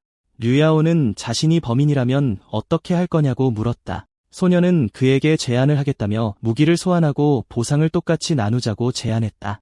우리의 영웅은 소총의 등장에 충격을 받았다. 그럼에도 불구하고 저우핑은 그녀가 마법사라고 말하기 전에 스킬 아스날 캐스터를 사용하여 주문을 준비하고 주인공에게 발사하여 10분 동안 그의 속도를 높였다. 류야오는 자신이 속도 향상을 받는 것을 보고 놀랐다. 그러고 나서 그녀는 자신의 친절한 행동이 궁금한지 물었고 그래서 소녀는 플레이어들이 지도를 상대로 플레이하고 승리하기 위해 팀을 이루어야 한다고 설명했다. 우리의 영웅은 그녀의 진정한 의도를 물었고 그래서 그녀는 그가 약속된 보상보다 더 많은 것을 원할 것이라고 말하며 그가 감독관으로서 원샷 매니저에게 맞설 수 있는 유일한 사람이며 그를 이 재판을 클리어하는데 핵심적인 존재라고 지적하기 전에 위험에 처하면 그냥 포기해야 한다고 말했다. 그렇게 젊은이는 마침내 그녀의 말을 이해했다. 곧 우리는 우리의 영웅이 문을 여는 것을 본다. 눈물이 글썽거리는 사람은 작은 우는 형체가 땅에 앉아있는 것을 보고 혼란스러워했다. 그 생물은 피눈물을 흘리는 어두운 눈으로 그에게 달려드는 인간들에게 돌아섰다. 그 끔찍한 생명체는 가능한 한 크게 소리쳤고 그것은 우리의 영웅의 흥미를 끌었다. 그러고 나서 루야오는 그를 응원하기로 결심했지만 막 그러려고 할 때 예상치 못한 일이 일어났고 그는 슬픔의 파도에 휩싸였고 그가 어려운 처지에 놓여 있다는 것을 깨달았고 이것이 고통에 몸부림치는 그 실체의 기술임이 분명했다. 루야오는 괴물이 그를 놀이에 초대하자 당황했다. 그 생물은 주인공의 잠재의식을 탐험하고 싶어 했고 그것이 병원처럼 보이고 그의 새로운 놀이 친구가 고생한 경험이 있다는 것을 알고 충격을 받았다. 그러고 나서 인간의 두려움과 고통을 탐험하고 싶다고 요청했다. 그는 재빨리 동의했고 그 끔찍한 실체가 그렇게 하도록 내버려 두기 전에 자신도 그중 하나가 되었다. 괴물은 인간에게 속해서는 안 되는 고통스러운 기억들을 보고 겁에 질렸고 영웅은 그것들이 아직 그의 가장 어두운 기억들이 아니라고 말했다. 그래서 그는 괴물이 자신의 과거의 진정한 깊이로 완전히 빠져들게 하기로 결심했다. 어린아이 같은 괴물은 소름 끼치는 악마 같은 생물들을 피하면서 미로를 질주하고 있었다. 주인공은 신이 나서 드디어 자기가 겪는 고통을 이해하는 사람을 찾았다고 생각했다. 괴물은 완전히 겁에 질려 남자 등에서 떨어져 마치 경주라도 하듯 달아났다. 류요는 돌아오라고 했다. 더 멋진 걸 보여줄게. 하지만 괴물은 방으로 뛰어들어가 문을 쾅 닫았다. 괴물은 진짜 악마를 만났다고 생각하며 엄마를 찾아 울기 시작했다. 그때 쾅 하고 문을 두드리는 소리가 났다. 주인공은 멋진 보라색 칼날을 휘두르며 겁에 질린 생물에게 고통이 정말 그렇게 특이한지 물었다. 한편 관리자는 슬픈 이야기를 좋아하며 기쁨이 고통과 고뇌로 변하는 것을 즐겼다. 그 존재는 아기 같은 생물이 불행한 기억을 파헤쳐 상대를 쓰러뜨릴 수 있다고 말했다. 하지만 그들이 괴물을 확인했을 때 그것은 엄청나게 겁에 질려 있었다. 크라이로 알려진 그 생물은 계속 소리를 지르며 인간에게 꺼지라고 말한 다음 무언가를 던졌다. 주인공은 어리둥절하여 아래를 내려다보며 미친 여자에게 줬던 장난감과 비슷한 장난감을 보았다. 그는 그 괴물이 사실 미친 여자의 잃어버린 딸 샤오샤오라는 것을 깨달았다. 그 이름은 괴물에게 종을 울렸고 괴물은 엄마에 대해 물었지만 엄청난 두통에 시달렸다. 그 젊은이는 머리를 아파하는 어린 소녀를 돕기 위해 달려갔다. 그러자 갑자기 그녀의 피부에서 끈이 튀어나왔다. 주인공은 끈을 피하려 했지만 맞고 땅에 쓰러졌다. 갑자기 소녀의 등에서 더 많은 전선이 튀어나왔다. 류요는 닌자처럼 피하며 위험에서 벗어나려고 했다. 모든 전선을 피한 후 그는 암살자의 버프가 아직 시간이 남아있다는 사실에 안도하며 숨을 돌렸다. 하지만 그는 칼날이 봉인되어 속았다는 것을 깨달았다. 그러자 누군가가 들어와서 전선과 크라이를 최후의 방어수단으로 심었다고 말했다. 관리자는 주인공의 칼날이 가장 강력한 자산이므로 빼앗는 것이 낫다고 언급했다. 그는 크라이의 힘이 너무 강해서 자신조차 감당할 수 없었다며 울었던 것에 대해 사과했다. 그는 모두에게 직장에서 예의를 지키라고 상기시켰다. 류요는 그냥 무작위 점검이라고 생각했지만 노인은 그의 일에 대해 궁금했을 뿐이라며 작은 생물의 행동에 대해 사과하고 그의 감독자에게 자리를 권했다. 노인은 젊은이에게 다른 것에 대해 이야기하고 싶은지 물었고 그는 질문에 열려 있었다. 폭력은 직장에 좋지 않기 때문에 관리자는 기뻐했다. 혼란스러워하는 소년이 무슨 뜻이냐고 묻자 노인은 사업에서 가장 중요한 것이 무엇이냐고 물으며 그것은 수요라고 말했다. 항상 고객이 무언가를 필요로 하는지 확인해야 한다. 그는 다른 사람의 두려움을 보고 그것을 실현할 수 있는 아이를 착취하고 있다고 밝혔다. 일부 고객은 밤에 활기찬 주인을 쫓는 워커처럼 뚱뚱해지는 것을 두려워했다. 자신의 외모를 사랑하는 옥신부에게는 그녀의 아름다움을 빼앗았다. 그녀는 키가 큰 플레이어 멍과 마주쳤는데 그는 3개의 빨간 주문을 얻을 수 없어서 이 시련의 최종 보스를 이길 수 없다는 사실에 매우 짜증을 냈다. 악의 가치에 대해 묻자 주인공은 조금 안다며 악의 점수가 여행자에게는 짜증나는 것이지만 그의 종류에게는 영양과 같다고 설명했다. 즉 플레이어가 시련에 실패할 때마다 힘이 커진다. 노인은 아기를 끈으로 잡고 플레이어를 죽이면 악의 가치를 소비하게 하여 맹렬한 순위에 더 가까워지게 할 것이라고 말했다. 모든 진실을 털어놓은 후 그 존재는 주인공에게 자신의 방식이 마음에 드는지 물었다. 관리자는 어린아이가 인간의 마음속에서 본 공포에 대해 얼마나 궁금한지 표현하고 정중하게 그것을 밝히라고 제안했다. 좋아요. 이야기는 곧 엄청나게 과격해질 테니 각오하세요. 그래서 관리자는 됐다고 했다. 나는 무지한 채로 있는 것을 선호하며 통과자들이 무지가 축복이라고 말했다고 주장했다. 그러고 나서 그는 아이에게 총을 건넸다. 마치 여기 모든 것을 끝내라. 쾅! 세상이 펑하고 터졌다. 하지만 관리자는 아이가 콘솔을 방패로 사용했기 때문에 궁금했다. 현명한 남자 류오는 매직 아이템을 작동시키면서 관리자에게 몇 가지 프로팁을 주었다. 그는 일회용 콘솔을 사용하여 나태를 소환하면서 비밀 무기를 조심하라고 했다. 하지만 반전 시스템은 미안하다고 했다. 나태는 휴식 중이라 곤경에 처하게 되었다. 관리자는 몰래 안도하며 부하들을 풀어놓았다. 하지만 그들이 아이를 긁기도 전에 대부분이 순식간에 쓸려나갔다. 류오는 모조품이 아닌 진짜 악마 무기로 최고의 삶을 살고 있었다. 그것은 단지 베개였지만 어쨌든 효과가 있었다. 이것을 본 관리자는 괜찮다고 했다. 내가 직접 처리하겠다. 아이는 베개에게 처리하라고 말했고 베개는 뜨거운 칼로 버터를 자르듯 끈을 자르며 관리자에게 달려들었다. 관리자는 다름 아닌 베개에 맞아 벽에 부딪혔다. 아이는 자유로워졌고 그는 자신의 무기를 잡고 악마 아이템을 과장했다. 그것은 영원한 잠이라고 불렸는데 하루에 한 번 치유하고 공격하는 베개이다. 콘솔은 사라졌지만 아이는 제 역할을 다했기 때문에 침착했다. 그는 의자 뒤에 숨어있는 겁에 질린 아이에게 관심을 돌렸고 그러자 녹색 끈이 다시 나타났다. 아이는 칼날로 막으려 했지만 너무 많아서 도망쳤다. 류오는 관리자가 여전히 발버둥치는 것을 보고 깜짝 놀랐다. 그 노인은 악의 분대를 위해 아껴두었던 비밀 무기를 사용하게 만들어서 좋다고 했다. 끈이 미쳐 날뛰고 관리자의 입에서 실이 나오기 시작했다. 저우펑은 혼란스러워했지만 그것이 그녀의 새로운 동맹국의 힘이라고 생각했다. 한편 대머리 달걀의 싸움 동안 그의 상대는 얼굴을 땅에 박았고 그는 그 안에서 녹색 힘을 보았다. 차오차오는 관리자의 마법이 그녀에게 미치자 겁에 질렸다. 관리자는 당신은 내 진정한 힘을 받을 가치가 있다고 말했다. 낭비일지라도 그는 아이를 1레벨로 끌어내릴 준비가 되었다. 류오는 지면 속임수를 쓴다고 비난했다. 괴물이 분노를 터뜨리려는 순간 무언가가 창문을 뚫고 들어왔다. 칼을 든 괴물이 더 작은 생물을 방패로 사용하여 나타났다. 그것은 소리를 지르며 관리자에게 달려들었다. 노인은 짜증을 내며 끈을 사용하여 막으려 했지만 괴물은 끈을 모두 자르고 아이를 잡고 관리자를 밀어냈다. 여자는 아기를 위험에서 벗어나게 던졌지만 실에 꿰뚫렸다. 루 야오는 그녀가 슬픔에 잠긴 어머니라는 걸 알아봤어요. 그녀가 오래 버티지 못할 거란 걸 알았고 마지막 임무를 어떻게 완수할지 알아내야 했죠.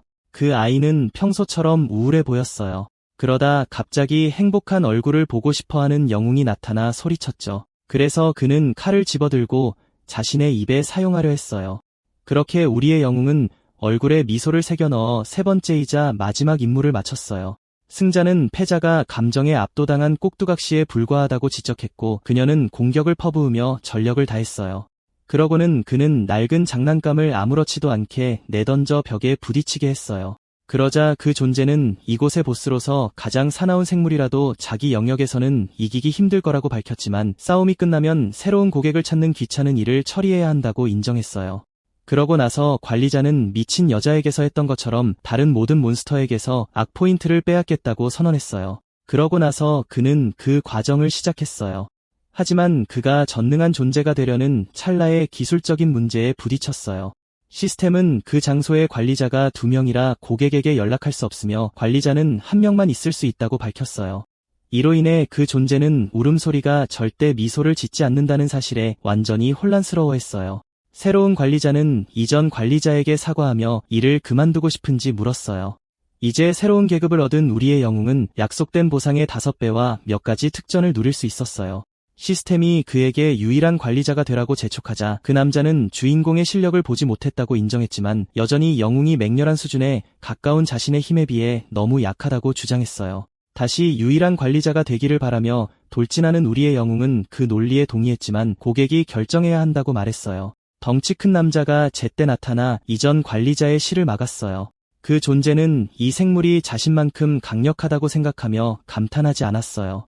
그러고 나서 광폭 기술이라는 3중 링 주문에 맞아 몬스터가 붉은 분노에 휩싸여 관리자는 당황하며 그를 통제하지 못했어요. 그러자 덩치 큰 남자는 실을 잡아당겨 강력한 움직임을 펼쳤어요.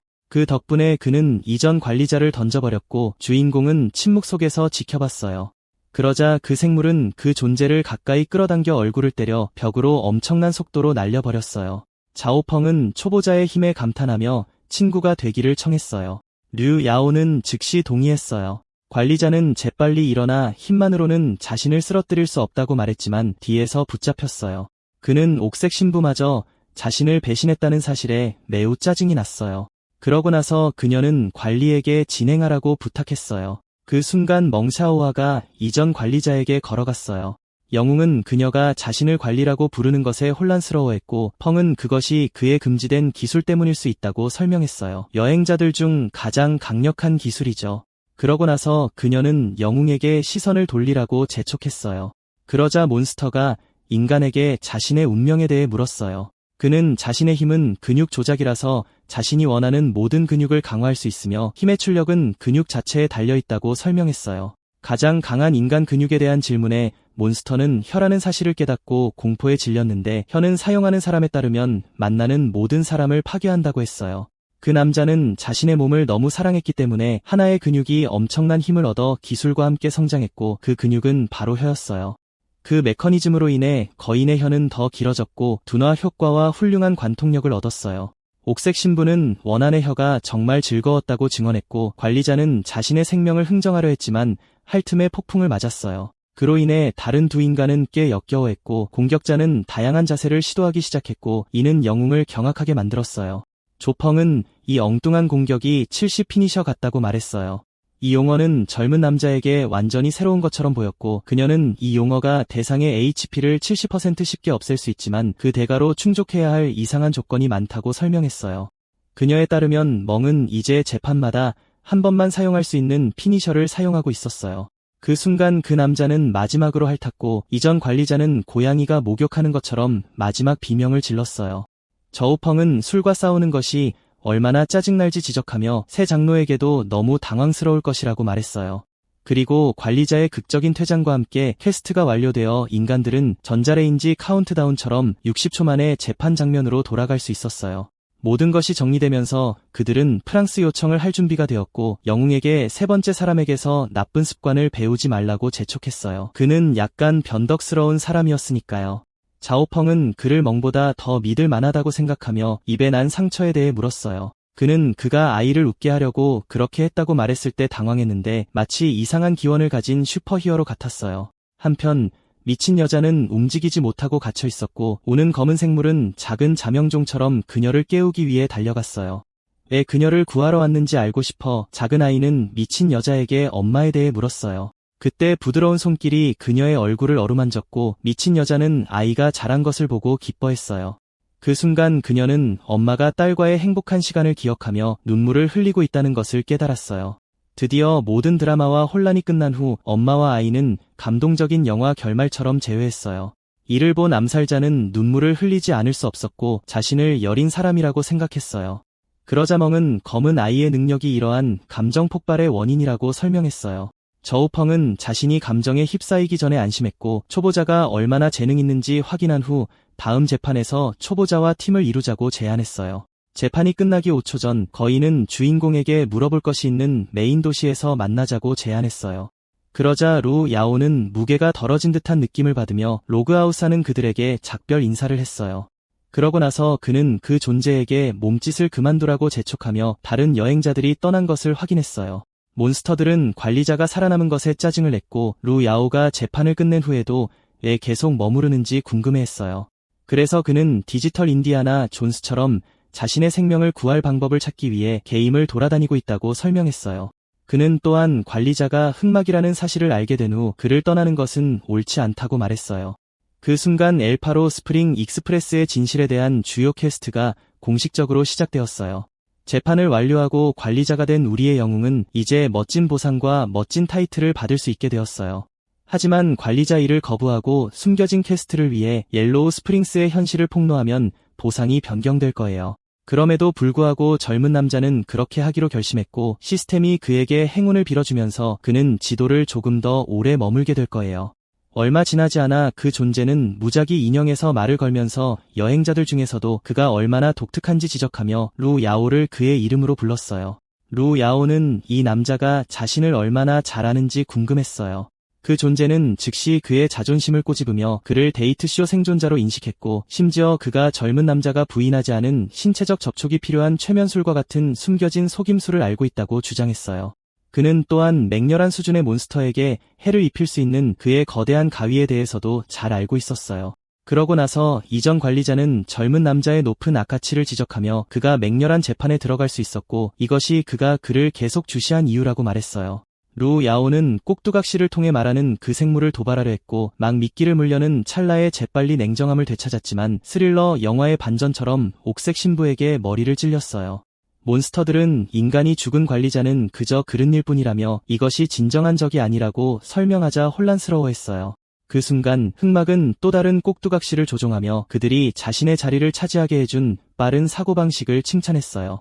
그러자 여행자는 고객의 욕구를 먹고 사는 자가 가장 탐욕스러워야 하므로 이번 모험의 시작 부분에서 진정한 흑막이 예고되었다고 지적했어요. 주인공에 따르면 진정한 적은 바로 배달 서비스의 의지였고, 실패한 주문을 먹고 점점 더 강력해졌어요. 그 순간 많은 부서진 인형들이 으스스한 토이 스토리처럼 땅에서 솟아오르기 시작했어요. 분노한 뚱보는 즉시 그들에게 달려들어 싸울 준비를 했지만 찢어진 꼭두각시가 그의 다리에 매달려 달려들지 못하게 하자 완전히 당황했어요. 엄마는 재빨리 자신의 무기를 회수하며 꼭두각시의 힘이 레벨 업되었다고 지적했어요. 그러자 그 존재는 인간에게 욕망이 모든 생명체의 진짜 거래이며 일반적으로 규칙과 도덕 감각에 얽매여 있는 본성이라고 말했어요. 저 규칙대로 움직였지만 우리의 주인공은 달랐죠. 제약이 없는 와일드 카드였기에 황천택배의 다음 관리자가 될 완벽한 인물이었어요. 그 인형은 인간을 끈으로 감싸면서 엄청난 악의 기운을 부풀리고 합쳐서 초강력 존재가 되자고 했지만 주인공은 그저 꼭두각시가 될 걸 알았죠. 그래서 그는 그것과는 달리 이 세계인은 악의 기운을 이용할 수 없다고 주장하려 했죠. 근데 루 야오는 됐다고 했어요. 그건 사실이 아니라고. 그러더니 악마 강림을 시전했죠. 한편 지도 다른 곳에서는 번개가 하늘을 밝혔어요. 2명의 사냥꾼이 지네에게서 필사적으로 도망치고 있었죠. 관리자가 임무 실패에 대해 꾸짖으러 나타나지 않아서 혼란스러워했어요. 그러다 그중 한 명이 하늘에서 뭔가를 발견했죠. 하얀 머리에 어두운 기운을 뿜고 있었어요. 바로 그때 보라색 가위를 든 악마가 나타났죠. 이걸 본 그 인형은 완전히 충격받았어요. 인간이 악의 기운을 쓰는 걸 목격한 거였죠. 우리의 주인공은 10연 개 기술, 생명수학자를 시전해서 엄청난 피해를 주는 메가 공격을 날리기로 했어요. 한편 악의 영역 안에서는 슬로스가 편안하게 낮잠을 즐기고 있었는데 치즈가 이상한 걸 감지했어요. 잠꾸러기는 그걸 맹렬한 수준의 오라라고 불렀죠. 다시 싸움 장면으로 돌아와서 황천 택배 건물이 사라졌어요. 엄마는 아이를 보호하려고 최선을 다했지만 꼬마는 꿈쩍도 안 했죠. 돌멩이가 뒤집혔어요. 뚱뚱한 덩어리가 잔해에서 풀려났죠. 옥의 신부가 살아남았다는 걸 믿을 수 없어하는 동안 괴물들은 젊은 남자가 일으킨 파괴에 놀랐어요. 범인이 누구냐는 질문에 둘은 즉시 경계태세에 들어갔지만 게으름의 죄라는 말에 당황했고 최근 사건에 대한 전체 보고서를 요구했죠. 모든 것을 듣고 난 후 짜증난 사람은 주인공에게 맞서기 위해 지구로 향하기로 결정했어요. 둘은 죽지 않아서 안도했죠. 그러다 누군가 슬로스에게 달려왔어요. 다름 아닌 미친 여자가 아이의 생명을 구걸하고 있었죠. 그녀는 아이를 위해 무엇이든 할 준비가 되었다고 말하며 절했죠.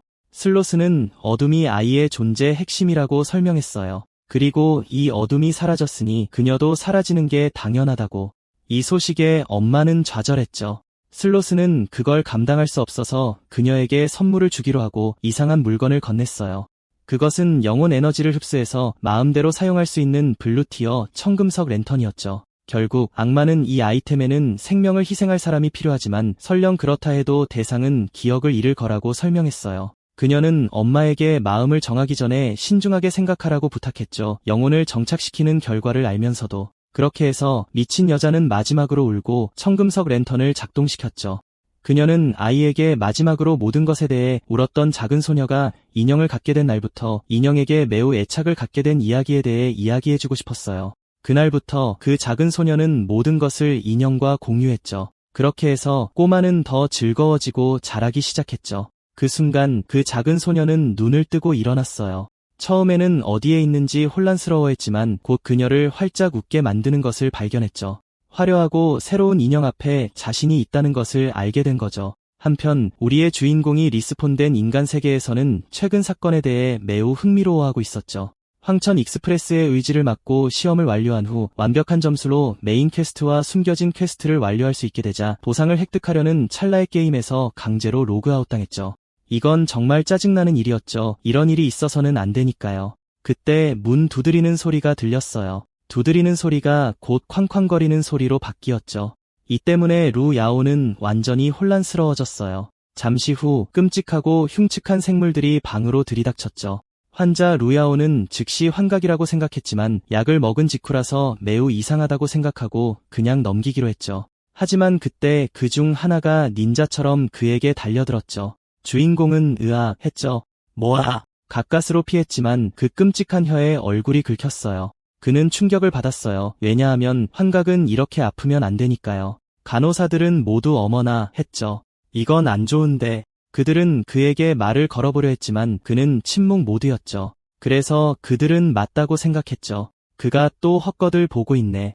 간호사 중 한 명이 그를 도우려고 했지만 그는 끔찍한 괴물 2마리만 봤을 뿐이었죠. 그리고 그는 히어로 모드로 바꿔서 이 짐승들을 처치해야 하나? 라고 생각했죠. 그러자 쾅 그 괴물이 그에게 달려들었죠. 그래서 그는 튀기로 결심하고 파쿠르 프로처럼 그들 위로 뛰어넘어 비디오 게임처럼 전력 질주했죠. 이걸 본 한 간호사가 야 했죠. 탈주 환자 보고해. 계속 달리던 그는 엄청나게 무서운 것을 발견했죠. 거대한 생물이 그의 길을 막고 있었죠. 그것이 그의 다리를 찔렀죠. 그는 심각한 고통을 느꼈고 제대로 서 있을 수 없었죠. 루야오는 좋아 했죠. 이건 게임이 아니야. 그래서 그는 가방에서 뭔가를 꺼낼까 생각했죠. 바로 그때 병원 직원이 그를 발견하고 무슨 일이냐고 물었죠. 넘어져서 굴렀다고 말했죠. 별거 아니에요. 부상은 없어요. 그 남자는 그를 진정시키고 데려가려고 했지만 우리의 주인공은 싫다고 하고 뛰쳐나갔죠. 그러고는 왜 저래 하면서 창밖으로 뛰어내렸어. 한편 고아원에서는 애들이 형 언제 돌아오냐고 물었지. 진다리는 돈 벌어서 곧 돌아온다고 했어. 꼼짝 말고 얌전히 있으라고 했지. 그때 꼬맹이가 이상한 놈 있다고 지적했어. 잠옷차림의 젊은 놈이 비틀거리면서 걷고 있었어. 고아원 애들은 분명히 병원에서 왔다고 했지. 그런데 갑자기 살벌한 분위기를 감지했어. 다른 플레이어가 어휴 큰일 났네 했지. 위험 경보. 칼 휘두르는 미친놈이 날뛰기 시작하자 금발 녀석이 애들을 데리고 간신히 피했어. 애들한테 어서 피하라고 했지. 순간 이동 주문서 녹색 퀄리티로 누구든 날려버릴 수 있는 거였어. 애들은 형 걱정했지만 형은 괜찮다고 했어. 나는 강하다. 하지만 가위든 녀석의 엄청난 힘을 보고 큰일 났다고 생각했지. 주인공은 칼을 들고 싸울 준비를 했어. 진다리는 무릎 꿇고 자기가 아들이라고 했지만 주인공은 정신을 잃어간다면서 도망치라고 했어. 이걸 본 금발 녀석은 애들한테 도망가라고 했지. 루야오는 더 이상 참을 수 없었어. 거대한 검은 일격을 날렸지. 다른 플레이어는 살려달라고 빌면서 도망쳤어. 애들이 형이 끝장났다고 생각했을 때 누군가 쏜살같이 나타나서 구해줬어. 폭발 충격파에 금발 녀석도 거의 넘어질 뻔했어. 눈을 떠보니 다른 차원의 생물체가 보였어. 나태는 주인공이 악의 근원을 잠시나마 저항한 의지력을 칭찬했어. 선택받은 자의 능력에 놀라지 않았고 악마 강림을 준 건 신의 한 수였다고 했지. 그러고는 자신의 기술 칠제종 레퀴엠을 써서 주변을 얼리고 엄청나게 편안한 분위기를 만들었어. 애들은 눈에 감탄하면서 꿈나라로 가기 전에 졸기 시작했어. 류야오는 그 악마에게 내가 한 짓이냐고 물었어.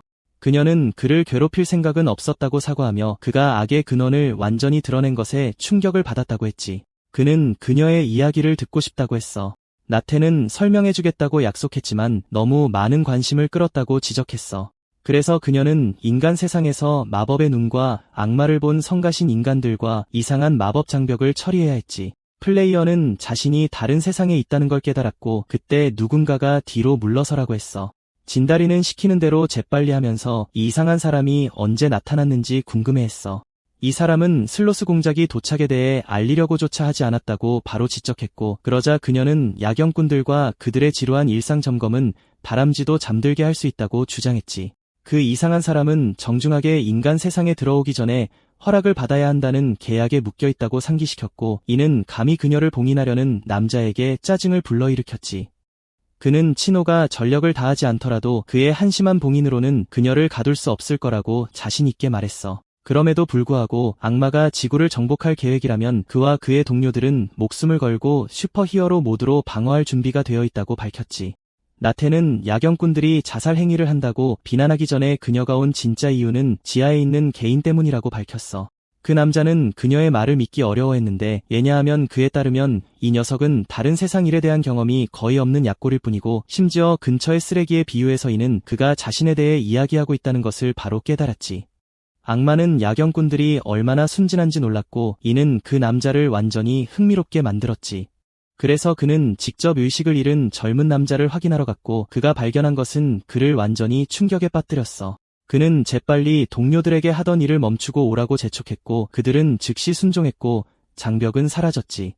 새 남자는 여전히 발버둥치는 극악한 악의 근원을 보고 충격을 받아 악마에게 젊은 남자의 상황에 대해 물었고 그녀는 그가 이제 맹렬한 수준에 도달하게 해준 작은 악의 힘을 깨운 후유증을 다루고 있다고 설명하게 만들었지. 이 충격적인 소식은 슬로스의 말을 믿기 어려워했기 때문에 그 남자를 완전히 놀라게 했지.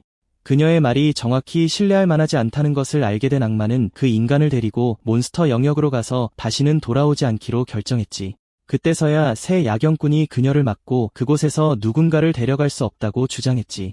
나테는 이 반대에 흥미를 느껴 새 남자 중 첫 번째 남자가 젊은 남자를 혼자 두지 않으면 자폭하겠다고 위협했지. 그녀는 미소를 지으며 그들이 정말로 그를 보호할 수 있는지 물어볼 수밖에 없었는데 악의 근원을 둘러싼 위험을 너무나 잘 알고 있었기 때문이지. 그렇게 되자 그 남자는 인간이 악의 근원이 되는 것은 매우 드문 일이므로 그들은 이 사람을 목숨을 걸고 보호하겠다고 확언하면서 자신의 정체를 밝혔지. 그녀는 그를 그들의 보살핌에 맡기기로 했지만 공개 베타가 곧 출시될 것이라고 상기시키기 전에 떠났지. 이로 인해 그 남자는 여전히 맹렬한 수준의 시험에 대비하지 못했지. 그제서야 악마는 시밍에게 야경꾼들이 이전에 6개의 남부 성자 군주에 의존하여 자신들을 방어했고 그들 모두가 사라졌기 때문에 베타를 더 이상 미룰 필요가 없다고 지적했지. 사밍은 반박할 여지가 없었지만 나테에게 정중하게 지구를 떠나달라고 부탁했지. 그녀는 즉시 그렇게 하기로 결정했지만 그 전에 영웅들에게 가까이 다가가 이마에 키스했지. 그 노인은 흥미를 느꼈지. 당황한 남자는 그녀가 단지 그에게 명확한 의식 방패를 주고 있다고 주장하며 계속하라고 재촉했지. 그렇게 되자 그 생물은 마침내 떠났지. 야경꾼 중 한 명이 보호 주문을 걸기 위해 키스를 사용하는 것은 불필요하다고 주장하려고 하자 노인은 입 다물라고 했지. 한편 숨어있던 진다리는 아버지가 다치지 않은 것을 보고 안심했지. 하지만 그는 자기가 거의 죽일 뻔했던 이전 사람들만큼이나 나쁘다고 생각하기 시작했지만 일어난 일은 영웅의 통제를 벗어났다는 것을 깨닫지 않을 수 없었지. 그리고 더 잘 보려고 애쓰다가 갑자기 뒤에 나타난 남자에게 놀라 유수한이라고 자신을 소개했지. 야경꾼은 그 소년에게 큰 재능이 있고 적절한 대가를 받으면 그것을 꺼낼 수 있다고 주장했지만 진다리는 겁에 질려 혼자 있게 해달라고 부탁했지. 그 남자는 공개 베타에서 살아남기에는 너무 약하다고 주장하면서 거절했지. 그렇게 금발의 남자는 바지춤을 잡혀 끌려갔지. 한편 지구 어딘가에서 현상금 게시판 앞에서 조팽은 생각에 잠겨 있었지. 그녀는 무시당하는 것에 너무 짜증이 나서 다음에 영웅을 만나면 죽이기로 결심했지. 그 순간 그녀의 전화가 울리기 시작했지. 전화를 받자마자 삼촌이 그녀에게 소리를 지르며 버릇없다고 야단쳤지. 액세스에 따르면 야경꾼은 더 이상 존재해서는 안 되며 필요한 것이 없으면 전화를 끊겠다고 주장했지. 그 남자는 그녀에게 임무가 있다고 설명하려고 했지만 그녀는 됐어, 관심 없어, 했지. 그러다가 그가 엄청난 보상을 언급하자 갑자기 그녀는 친절과 관대함의 삶에 대해 열광했지. 한편 성심고아원에서 꼬맹이가 그 남자에게 무슨 일이 있었는지 물었지. 그 남자는 자신을 의사라고 소개하고 그 꼬맹이에게 그 사건에 대해 기억나는 것이 있는지 물었지. 그 꼬맹이는 기억 안 난다는 듯이 고개만 저었지. 아무것도. 그래서 의사는 몸조심하라고 했지. 나중에 결과에 대해 질문을 받자 플레이어는 상대방에게 기억을 지우는 힘이 있었다고 말했지만 그의 친구에게 혈로에게 영웅을 계속 지켜볼 것이라고 알려달라고 말했지. 그러다가 천사와 악마 생물 사이에 전면전이 벌어졌죠. 날개 달린 전사들은 혼란을 멈추려면 왕을 쓰러뜨려야 한다는 걸 깨달았지만 악마신은 너무 강했어요. 그는 자신의 힘을 과시하며 공격자들을 지도에서 지워버리면서 자신이 악의 근원이라고 주장했어요. 그러자 생물들은 이 영역에 대한 심판을 내리기 위해 7가지 대제를 소환했어요. 그 순간 누군가가 우리 영웅을 깨웠어요. 그는 눈을 번쩍 뜨며 자신이 어디에 있는지 완전히 혼란스러워했어요. 주인공은 머리 위에 강력한 주문을 외우는 마법사들이 있는 거대한 마법진을 발견했어요. 나태가 그에게 이전 악의 근원의 오래된 기억을 다시 체험하고 있다고 설명하자 그는 흥미를 느꼈어요. 그녀는 자신의 정신의 일부를 그의 정신에 넣었다고 말하면서 그가 깨어나지 않았다면 통제력을 잃었을 것이라고 말했어요. 루야오는 인간 영역에 대한 업데이트를 요청했고 그녀는 그에게 보여주기로 결심했고 그는 저우펑 앞에 서서 매우 궁금해했어요. 현실 세계에서 우리의 영웅은 모두 사슬에 묶여 있었어요. 그 소녀는 삼촌에게 정신 나갔다고 맞섰어요. 그는 그녀의 건방짐에 충격을 받았지만 무시하고 그녀에게 새로운 악의 그릇을 아느냐고 물었어요. 그녀는 안다고 확인했지만 그의 진정한 정체를 알지 못했어요. 조펑은 실제로 진달리였던 금발머리에 대해 물으면서 주인공과 가까워 보이는 소녀와 친구가 되어야 할지 궁금해했어요. 그래서 그는 자신을 소개하려고 했지만 총을 꺼낸 암살자에게 가로막혔어요. 그녀가 우리 영웅을 쏘기 전에 노인이 마지막 순간에 끼어들자 그녀는 짜증을 냈어요. 그는 그들이 악의 근원을 살아있게 해야 한다고 설명했고 그것이 그가 총알을 막은 이유였어요. 이것을 본 금발머리는 완전히 겁에 질렸어요. 저우펑은 스승의 죽음을 언급하며 설명을 요구했어요. 노인은 시루와 상샹이 얀저우가 회복할 수 없는 상처를 입은 마지막 전쟁에서 적을 물리친 배열을 활성화하기 위해 자신을 희생한 지 얼마나 오래되었는지 지적했어요. 그것으로 저우펑은 악의 근원이 한 짓을 알면서도 그를 보호한 것에 대해 그에게 맞서기로 결심했어요. 그녀는 6부서가 사라졌고 새 장로가 이전 악의 그릇 때문에 더 이상 단결하지 않았다고 설명했어요. 그 순간 아들이 끼어들며 아버지는 옛 악의 근원 숭배자와 아무 관련이 없다고 말했어요. 그녀는 극악한 악의 근원에 의해 선택된 대부분이 죽고 소수는 미쳐서 살인 기계가 된다고 설명했어요. 그것으로 금발머리는 마침내 영웅이 왜 그렇게 공격적인지 알게 되었고 노인은 이것이 인간이 합의하에 발견되는 즉시 그릇을 죽이기로 합의한 이유라고 설명했어요. 극악한 악의 근원은 원죄이자 무작위로 그릇을 선택하는 불치병이에요.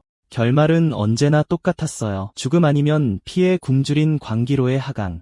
그러자 암살자는 금발머리에게 새로 깨어난 그릇을 만나면 어떻게 할 거냐고 물었어요. 그리고 그는 그것을 얻기 위해 고군분투하는 동안 새로운 그릇은 미래의 재앙을 막기 위해 그것을 죽이는 것만이 유일한 해결책이라고 말했어요.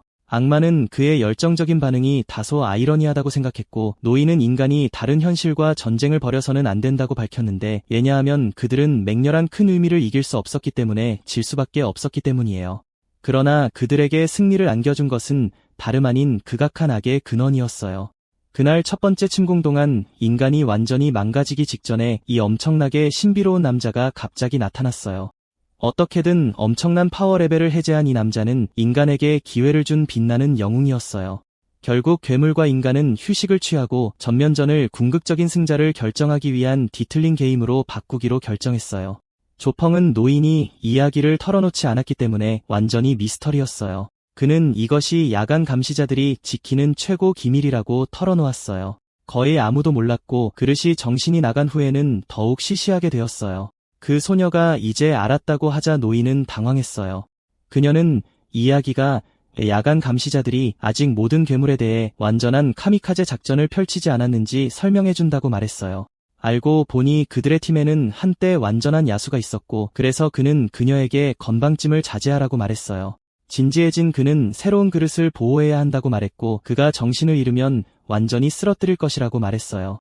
바로 그때 약한 소년들이 강한 소년들에게 우리가 해냈다고 말했어요. 그들은 모든 것을 완전히 이해하지는 못했지만 주요 남자가 정신을 잃는 것을 보았고 나태가 나타날 때까지 함께 지내지 못했다면 토스트가 되었을 것이라고 말했고 이는 새로운 그릇이 큰 나쁜 악에게 완전한 꼭두각시가 아닐 수도 있다는 것을 의미했어요. 그래서 노인이 루야오가 악과 싸울 배짱이 있다고 생각하는지 묻자 그는 완전히 그렇다고 말했어요. 야간 감시자는 마지막 그릇조차 분노 모드에서 벗어날 수 없었기 때문에 회의적이었어요. 진달리는 악마 나태가 이 일에 그를 지지할 것이라고 말했어요. 그것으로 노인은 젊은이에게 놀라운 선물을 주기 전에 가능한 한 빨리 우리 영웅을 깨우기로 결정했는데 그것은 임무에서 벗어나 죽음을 피할 수 있는 파란색 계층의 생명 대체 부적으로 알려진 황금 티켓으로 밝혀졌어요. 금발 남자는 이 엄청난 아이템에 완전히 정신이 나갔어요. 그러자 야간 감시자는 영웅의 의지력을 높여 악의 부패로부터 보호하는 것만이 유일한 방법이라고 말했고, 소녀는 그와 그의 팀이 루야오와 협력하여 악의 분위기를 퍼뜨리고 그가 직면한 서사적 시련을 완화해야 한다고 말하면서 겁에 질렸어요. 그래서 그는 금발 남자에게 분대에 합류하기로 동의하면 부적을 주겠다고 말했어요.